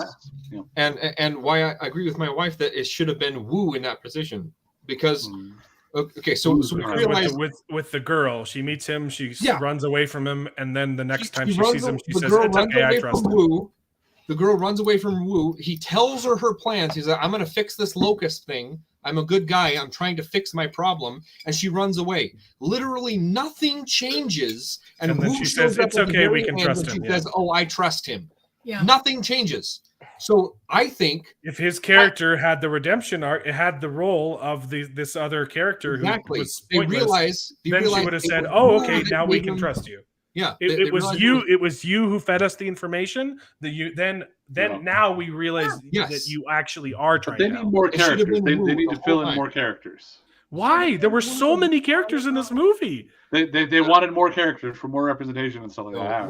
Everything that That's dumb. CEO, second in command intern guy could have been fulfilled by Wu and should have been fulfilled by Wu and would have been 100 more sense. Wu was in like 2 scenes in this movie. Yeah, it doesn't make any sense. Well, He should have had the stand up kind of went from being like, I don't care, I'm going to do all these cool things. But it's to okay. This time it's like, oh, we made him. Like, I don't know. It's just kind of an odd turn to me, It's just too. another case of Hollywood erasing Asian characters. Yeah. Uh, It's just so frustrating. Yeah. And I mean, don't get me wrong, like he looked great in a really cool shirt. But I mean, it's just like, why was he there? But I do want to say though, why was everyone so hot in that movie? Like everyone was fire, like so sexy. Like even the redheaded girl, when she's like supposed to be like, oh, I'm in a blanket, I've just survived a thing. She's like booty out, holding the coffee, like she's like, look at me. This is how I naturally sit. This is how I sit. Like, because Hollywood, sex sells. Yeah, Martina, that's a weird thing to complain about. I like seeing I'm not I like seeing hot people. I was going to say, are we complaining about that, or are we? Is this is the pro I am and con? complaining about We the got the pro and blanket. More ugly people. More. I need to be That's the only way I'm going to get hired. I know. How are we going to get jobs in Hollywood if they keep casting these hotties? I don't remember if it was. And the pilot or who it freaking was. gorgeous. I know there were so many like hair flip moments and like yeah. I know, it's just yeah, like, queen. I don't remember if it was this it or was if it was cool, like pitch meeting or something else, but they were talking about with Colin Farrell being cast as Penguin, being like, let's what cast the heck? most handsome man alive. For us ugly people, come on! yeah. The one time an ugly guy could have gotten cast and they cast Colin No, freaking Not even Farrell. once. It I was worked. gonna Put him say, in ugly makeup. That's going to be the new blackface. Did It's going to he be do ugly it? face. It's ugly face or fat face, you know. Yeah. I was gonna say that How dare you appropriate my lifestyle? I was gonna say that I wasn't really like digging Ian Malcolm as like the hottie in the first ones, right? Yeah. But like I would go for Ian Malcolm in this one. I was like, he aged like fine wine. he like- was He good. is a George Clooney now. Holy cow! He's better than George Clooney. I I don't love know that about guy. that. George He's- Clooney is. George Clooney. What is his name? What's the actor's name again? Jeff Goldblum. Jeff Goldblum. Jeff Goldblum. Yeah, and you see, it's kind of like interesting the way that you know this is just kind of like let's work with you. You know, hey. So they made a big part of a lot of their promotion of this film was they kept making a point that they were trying to rely more on animatronics and less on CGI, which was a good thing because the CGI that they had at the beginning of the movie looked garbage. And I liked that they committed it to animatronics, but the problem was they looked good until they moved. I'm referring the most egregious example was the crocodile dinosaurs in the tunnels. I was gonna say, yeah. When they moved like this, Yeah. and it was like watching the old Batman movies where he couldn't turn his head, and you're like, it was worse because they had big long necks, and so their neck was like, I'm a scary dinosaur. Gonna get you. It was embarrassing. Huh? Yeah. And then and then talking about the original cast coming back, I thought Laura Dern was pretty good, but I was Ian Malcolm why Malcolm was working for this company, like, and they kind of made it make sense where he's like, oh, I did it so I could infiltrate, but it was weird. Ian Malcolm didn't have anything to do. What's Jeff Goldblum's character's name? Ian Malcolm. Ian Malcolm. Oh, well, who's the main character? Who's Alan Grant? Alan Grant. Alan Grant. Alan Grant like was just kind of there, and they made Ian Malcolm kind of a bumbling idiot. Like when he's introduced, the talk that he's giving is complete nonsense. And the conclusion that he draws that he gets a huge applause for had nothing to do with the points that he was making, and I was just like, what? I actually think that was probably intentional. of him just being like, I'm being hired to do this talk at this company that I disagree with, but they don't care because they just want my name. He should have like, said something. Like he should have said, like, made a comment like, you like my lecture? It was total bullcrap. Yeah, I was just winging it. I was just winging it because I don't believe in these people, and here's my card. You know, but there was a perfect metaphor for how these characters were treated at the end of the film, when T-Rex and Mega Gigasaurus Rex fight each other, and all the characters are herded into the middle, and they're circling each other, and then Alan Grant says, "This movie isn't about us." And I'm like, but I mean, arguably, I feel you, bud. I feel you about the dinosaurs, but it wasn't even about the dinosaurs. Yeah. It was about GMOs. Yeah. And then the finale was just absolutely nonsensical. The dinosaur fight. It was T-Rex and Mega T-Rex, and Fingernails shows back up, and he skewers him he just pushes him into his fingernails, and it was like throwing someone onto a deer antler on the wall thing. I burst out laughing. I'm pretty sure everyone here hated me. I was laughing freaking hard. How stupid teamwork makes the dream work. But why? They had to. The whole last act was we have to turn the ADT back on, the aerial deterrent system, so that we can escape. Except that, why did they need to do that? Because there were a whole bunch of employees that got out somehow. They left through the tunnels. They left through the right. I'm assuming that they either walked out the front door or they had to take the trains. Why didn't the main characters just do that too? Okay, and if we concede that point, they want to escape with the helicopter, right? And so they walk through the pilot lady walks through the perfectly safe building and gets to the helicopter, and they could have done that too, but instead she flies it out and tries to land it where in the middle of the dinosaur fight, and they literally say, "Don't land it here. There's dinosaurs. Go back to where you took off, and we'll go there too." But then they ignore themselves, and she lands there, and then you get fingernails. Yeah, and you get the money shot of and you get product placement. Yep. I hated that little circle thing. I saw that and I was like, yeah, okay. The movie, whatever. If the movie had earned it, I would have been like, okay. But because I was like, oh, you think you've done a good job up until this point? You liked it. But no. my okay was not like, okay. No, it was like a, okay, whatever. There it is. I didn't care enough by that point to like be upset by it. I was just like, oh, okay, yeah, I see what you're doing there. Okay, whatever. I felt like nobody important died. Yes. Okay. When I go to see these movies, I want to think, okay, I want to care, and I want to be heartbroken, and I want to be traumatized. No, just kidding. But nobody died. Nobody died in a satisfying way. Well, the CEO died because he walked out of his protective little cubicle.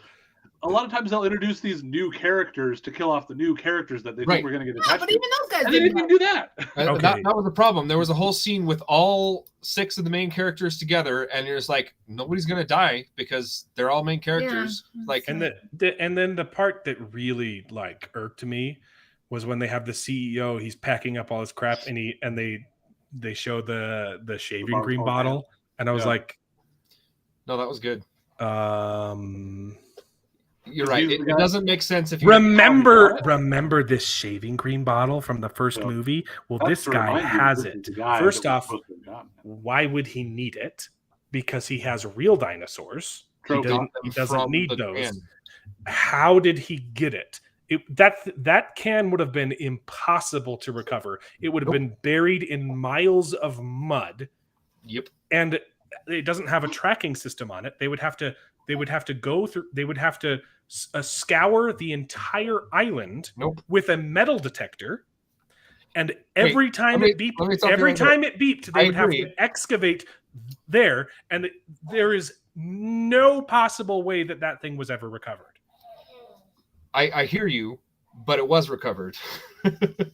Because, and I understand someone that doesn't have any other knowledge outside the movies, it doesn't make any sense, and it was confusing. But there was a video game, the Telltale series. Oh, the video game! There was a person that was on the island during the original movie who was supposed to. Stupid. Nedry was supposed to hand off the Barbasol can to her, and he didn't come, so she has to go track it down and find it, and she finds the Barbasol can. Oh, the girl? Am I out of touch? No. Just a little bit. But I agree. It is a little bit confusing. Am I the danger? Am I the drama? But see, that's why, because he did find the Barbasol can and deliver it to Biosyn, and so that's why they are continuing to do the evolution alongside InGen. Well, I'm really glad that I have to play the video game and read the 6 books in order to make any sense. In order to make any sense of the finale of this franchise. Thanks for that. Oh, this is the finale. Yeah, supposed to be. I mean, the epic conclusion to the Jurassic saga. Unless they try to milk it again. But yeah, see, that was the thing. I still enjoyed a lot of parts of this movie. I thought there were some really cool dinosaur encounters. I appreciated that they tried to ground it more in science fiction because it had long since left that genre. But I appreciated that they got all the characters back. So there was a lot of it that I liked, but the problem was it didn't all come together. I didn't like, this is not what this movie should have been. This movie, like I said, should have been exploring. It should have been good. It should have been exploring the life with dinosaurs. The dinosaurs are out in the world, and it's Jurassic World Dominion. They have dominion over the Earth, and how are we going to commit with that? And instead of being like this big, wide open horror film, post-apocalyptic thing with dinosaurs, even though we don't have a park, it was still in a park. It's still going to a park. They went straight back to a new park. Same thing. Yep. I was like, this one was supposed to be different from the other ones. And it's the same. We're still in the park. It did a lot of things that were really cool, and I really enjoyed it, but it wasn't what it was supposed to be. Yeah. Did you guys ever see the Studio C sketch where they're doing it's like story blocks or whatever, and it's like some restaurant where they're basically serving up the stories for these people, and you show J.K. Rowling and somebody else coming in and ordering the same thing it's probably J.K. Rowling and George Lucas coming in looking for a chosen one with a dark history raised by his aunt and uncle and this and the other. I've not seen it, but go on. I'll have what he's having. They have a bit where the guy who does the Pirates of the Caribbean movies comes in and says, "Hey, can I get the same thing I got last time?" And he puts it in a little blender and it's like, "Oh, don't shake it up too much. I want it to taste just like the last 6 of them or whatever." Yeah. That's basically what they're doing here. Where it's like we don't want to shake it up too much because we want it to be the same as the old ones, even though I don't know. That's just what it made me think of as you were talking about that idea that they haven't changed. Like we're going back to a park. Even though this should be different, like every one of them should be different. They've teased the idea of these getting out into the world since the first one, and yet they're still just going back to a park. They're going back to a park. They're going back to one big area, Yep.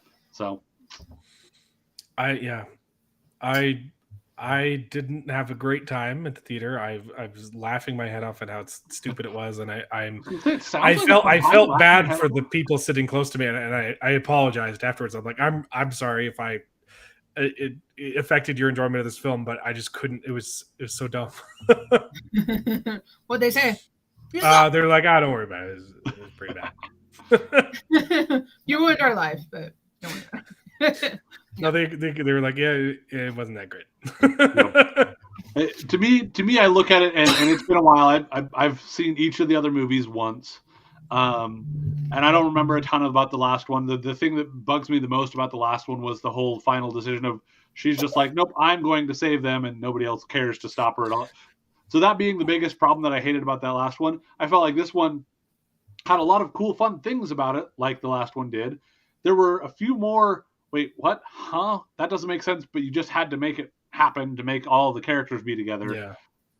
But there was a little bit less of this egregious, like, oh, she's not really like this clone girl deciding to do things, because she's not really a clone. It turns out she's a clone, but not a clone. I don't know. That was weird. She's a clone, but just birthed naturally. Yeah, birthed naturally. Yeah, and somehow fixed, I guess, from whatever genetic disease her mom had.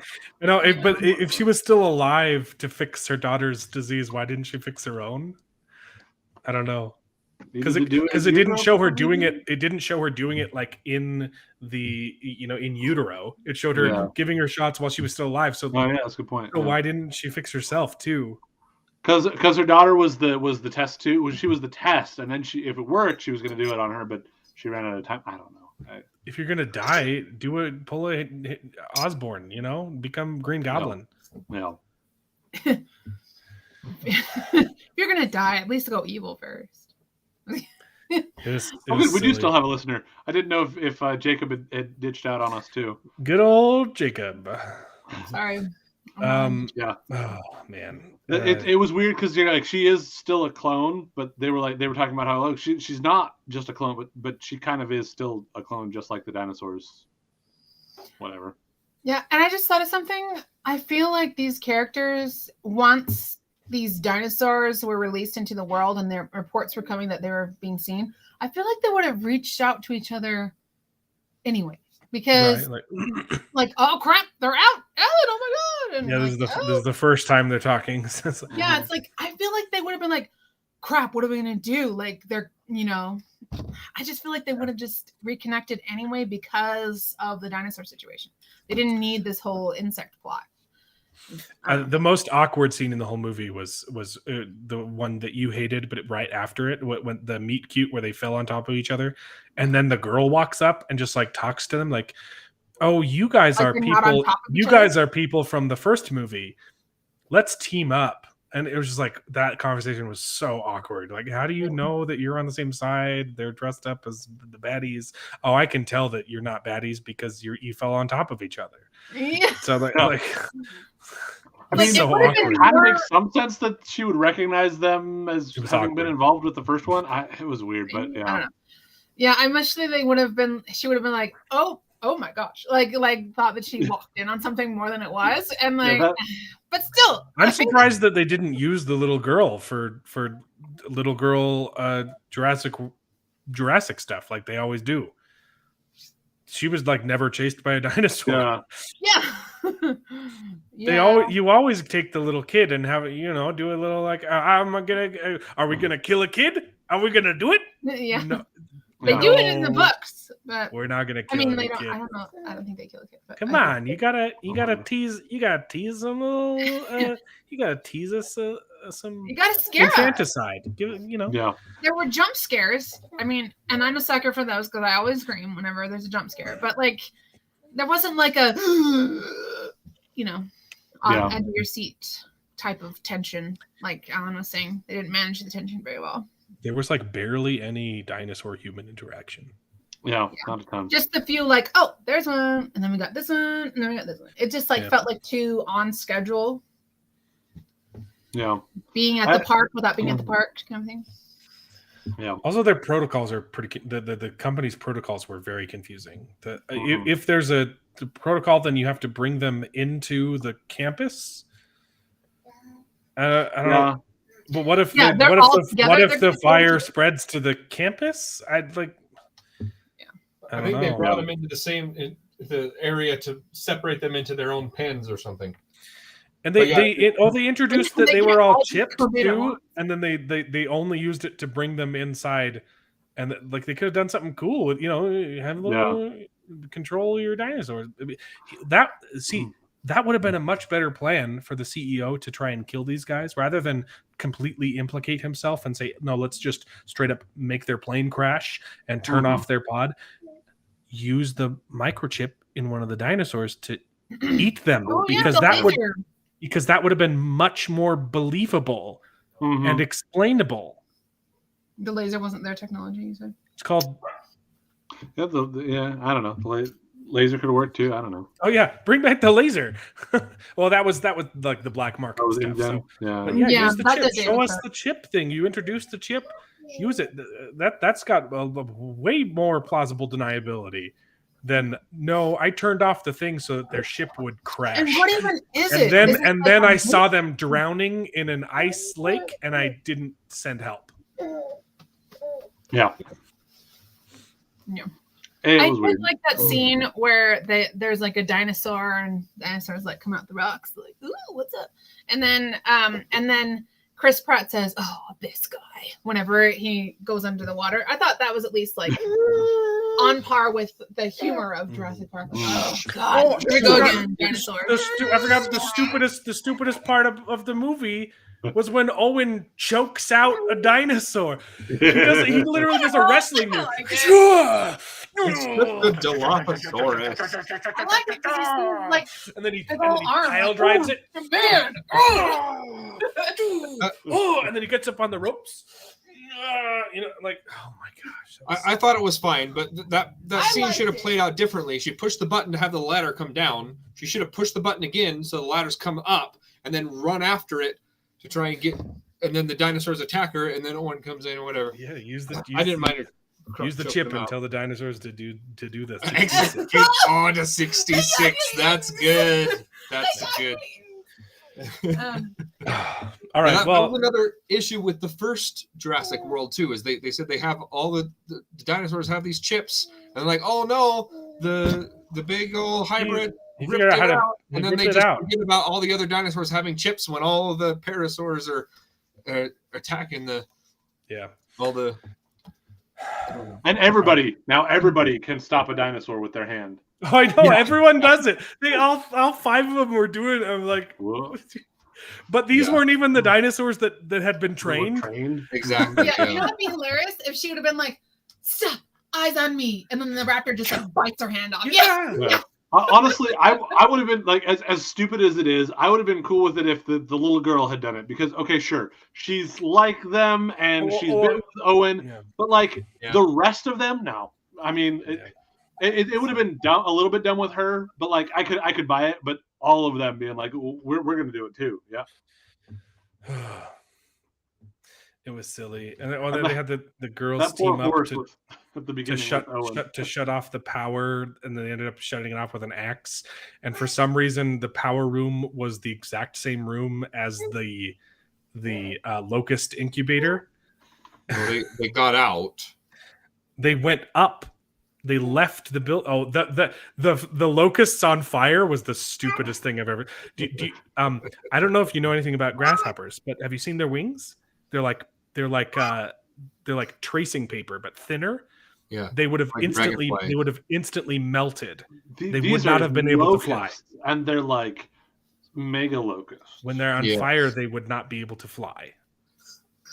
How were they still flying while on fire? Yeah, no, it was kind of dumb. If you accept that, I'm And like, then there's it's just kind that of quick cool with the throwaway thing with line. fire Oh and no! flying Oh, thing, but yeah. let's burn them. Oh no, there's been a containment breach. We will open up the ceiling. Like how? None of that made sense. Just went for something that was kind of a cool looking. All it was left for like a visual that didn't serve the plot at all. Yeah. It was a looked cool, visual of but, asteroids coming down. Oh to no, it destroy did. the It did dinosaurs. affect the plot because it made them bring all of the dinosaurs inside. But there could have been another reason for that, or you didn't have to bring the dinosaurs inside, or whatever. Well, we've been talking for 2 hours, and I said it was going to be a short show, so we gotta call it somewhere. I'm a talker. Raised by Wolves is still awesome. Yeah, Raised by Wolves episode 4 I did watch that. is real good. It's really good. Yeah. Before we Oh, move on, I okay. just wanted to show you my Your nails. Yeah. Are they It's a dinosaur? dinosaur. The dinosaur? Oh, Yeah, Oh, you can nice. see it. Dang it. yeah. I That's can't. great. Well, That's okay. so cool. Nice. Thank you. Martina, thanks for. I was tapping my nails at the table at your house, and I was like, why is no one talking about my nails? because they were talking about my brisket that I smoked for 12 hours. True. That Yeah. was pretty dang good. That was really good. Today wasn't about you. It's Father's Day, not look at my nails day. I know. Called me Father, out. Father was Father's interesting Day, and raised by Alan. wolves. Father's Day, Father. Yeah, Raised by Wolves was always super great. good. Episode 4, the kid gets sick and he turns into a cocoon. That And was then- super creepy. She gets her eyes back. That was so awesome. Yeah. Like, And his you veins have- disappear. yeah. This is Wolves are my like, power. Your powers are not from Soul; they're from me. You're like, Ooh. And the one Mithraic lady that like likes him for some reason is like, "Hey, you're different. you're different Like now." I don't feel you the way I used to." Yeah. yeah. It's like, shut Yeah. up. I still have my balls and eyeballs. The choice in this Yeah, episode that I thought was strange though was killing off the trust. Yeah. Which I appreciate that they're moving the plot along, but I really liked the dynamic between the trust and Mother, and they only used it for like 2 episodes. Yeah. And I would like that was something that could have been a whole season wide arc, at least a couple seasons, you know. That's something we brought up last Best Gen episode. Like, this dynamic is really cool, and I had watched this episode. I'm like, yeah, she actually did. That was one of the choices. I'm torn because like at the one time we're moving the plot along, it would have had to happen eventually. But at the other hand, like you could have gotten like 2 or 3 seasons out of this trust because that was so cool. It's throwing me off too because I've at least so far been being like, I don't know about this trust. It feels like they're kind of doing a lot of behind the scenes kind of manipulation. Again, I'm still like trying to attribute most of the like soul voices that everybody's hearing potentially to the trust, even though I know that they've said the EMF makes it so that the radio signal's not, and we know the radio signal's not coming from here. Yeah, like it made me wonder about that. But then the other thing is that the trust is kind of dumb because the trust is like, hey, no, destroy her. Oh, never mind. I guess we just got to surrender. Like, Don't destroy her. Quick switches. Although it was a cool fight scene. Yeah, it was, they were just like, oh crap, she's weaponized. She got her eyes back. It was pretty cool. That was fun. Yeah. I like it when she blows people up. Yeah. But then the decision to kill the trust was like instantaneous. There was no like deliberation. It was like, are you gonna help me? Okay, now you're dead. And I was just like, that just like came out of nowhere. Like, I really liked it's so interesting. The trust logic was sound if twisted. It was very much like it was these like are the many outweighing it was like pragmatism. pragmatism. Which makes sense for a computer. But again, Mother as an android, she but has she's got that caring programming protocol. that doesn't compute or exactly, and that's why I think Mother is like, okay, you're not going to help me. Okay, there's no other option. This is it. Because there's still like that pragmatic. You're not going to do what I want you to do, and this is going to be a problem. Then I'm just going to stop the problem, as I see it, as with my input. I am confused. I'm curious about the thing that saved Campion at the last little bit there that stopped the one. Newly Mithraic atheist dude that was hunting him down, and there was this flash of light, and then there's a flash of light that Father sees outside of the thing, which looks to be his little, project. Yeah, thing. So it looks, Kepler native android. Yeah, it looks to me like it's some necromancer-esque, but predating the necromancers, and Campion thinks it's Soul. And what I'm even wondering is if, because what I was waiting for was Father to put his processor in there so that he would have basically necromancer level powers or something like that. It would be really kind of fun to see. That would be cool. But since this is seeming to get going on its own, I don't know. Father doesn't need powers to be cool, right? Yeah, that's true. That was pretty good. He already steals the stage. But yeah, the light got really blinding. And Campion runs off, but then the other guy, he's like, "Oh, I'm blinded," and looks around and doesn't see anything, and just kind of like, shucks," that was kind of an odd little thing there. Yeah. Another thing that we get a little bit in the last episode, but full confirmation on here is the android girl.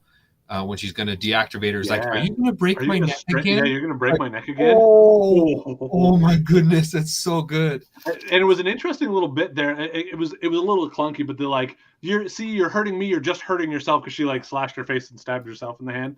A little clunky, but like still an interesting like concept of like, when you're hurting me, you're just hurting yourself. Yeah. Which I think was kind of an interesting thing to explore a little bit. And I mean, so she fell down the cliff. She's an android. Do we not think she's just going to come back and be just fine? Yeah, because I mean, father has died umpteen times. You know? Yeah. I mean, father's special, but at the same time, Yeah. Well, and they don't even bother to go down and check and make sure that she's not faking it or anything. yeah.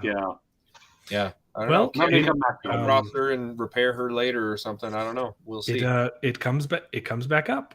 So something I've been actually meaning to ask. So because mother and father, and maybe this plays in with later in the season and all that too.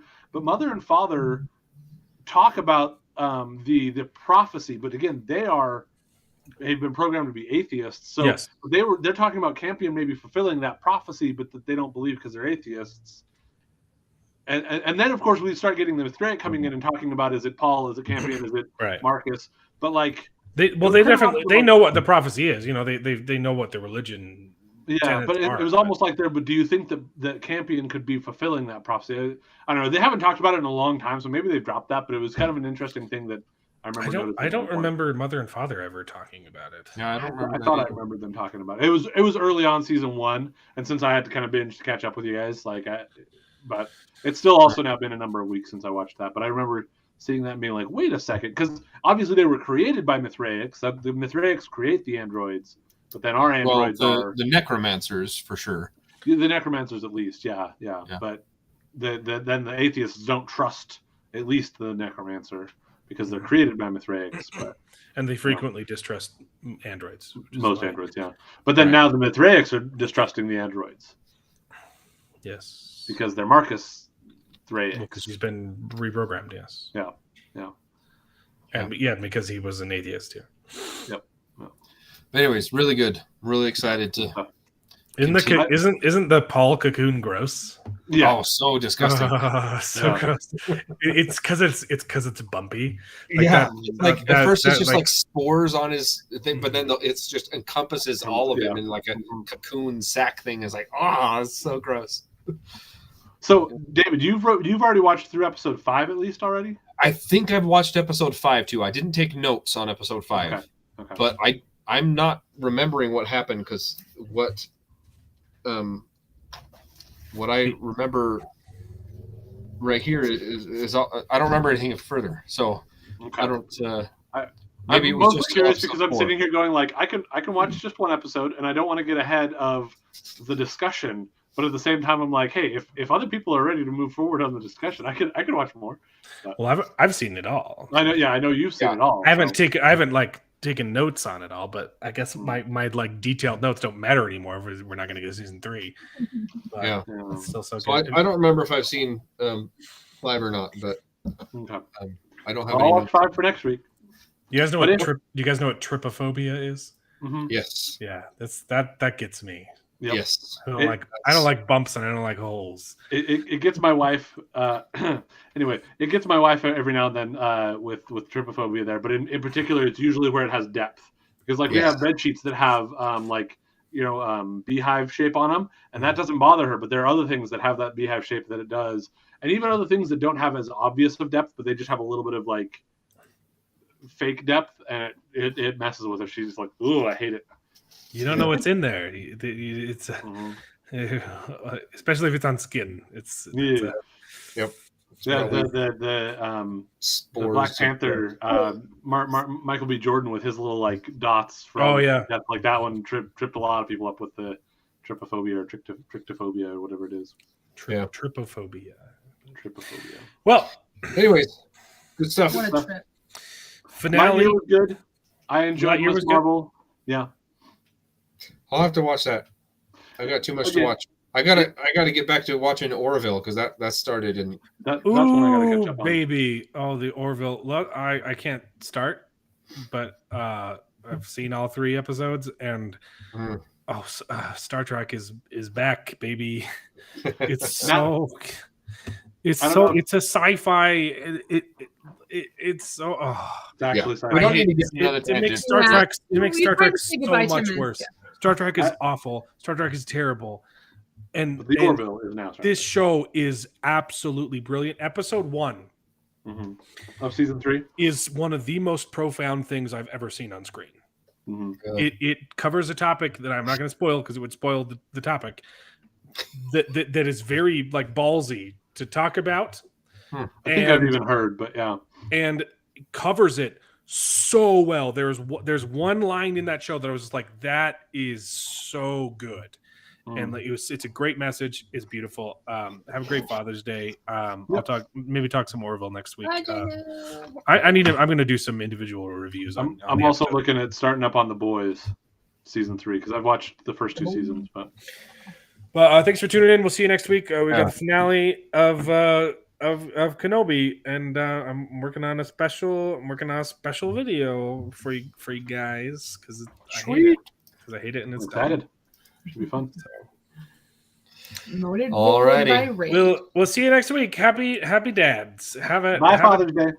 Have a dad. Happy Father's Day, Darren. Tell you hug him and tell him that you love him and make a son. Go make sons. And then rule the dark side together as father and son. And then have your sons turn on you and stab you with their With lightsabers. lightsabers. Everywhere the light touches, we'll be there. Everywhere the lightsaber touches will be a hole in your chest that you will live from, Somehow. but it will be uncomfortable. Bye. And your body will be broken.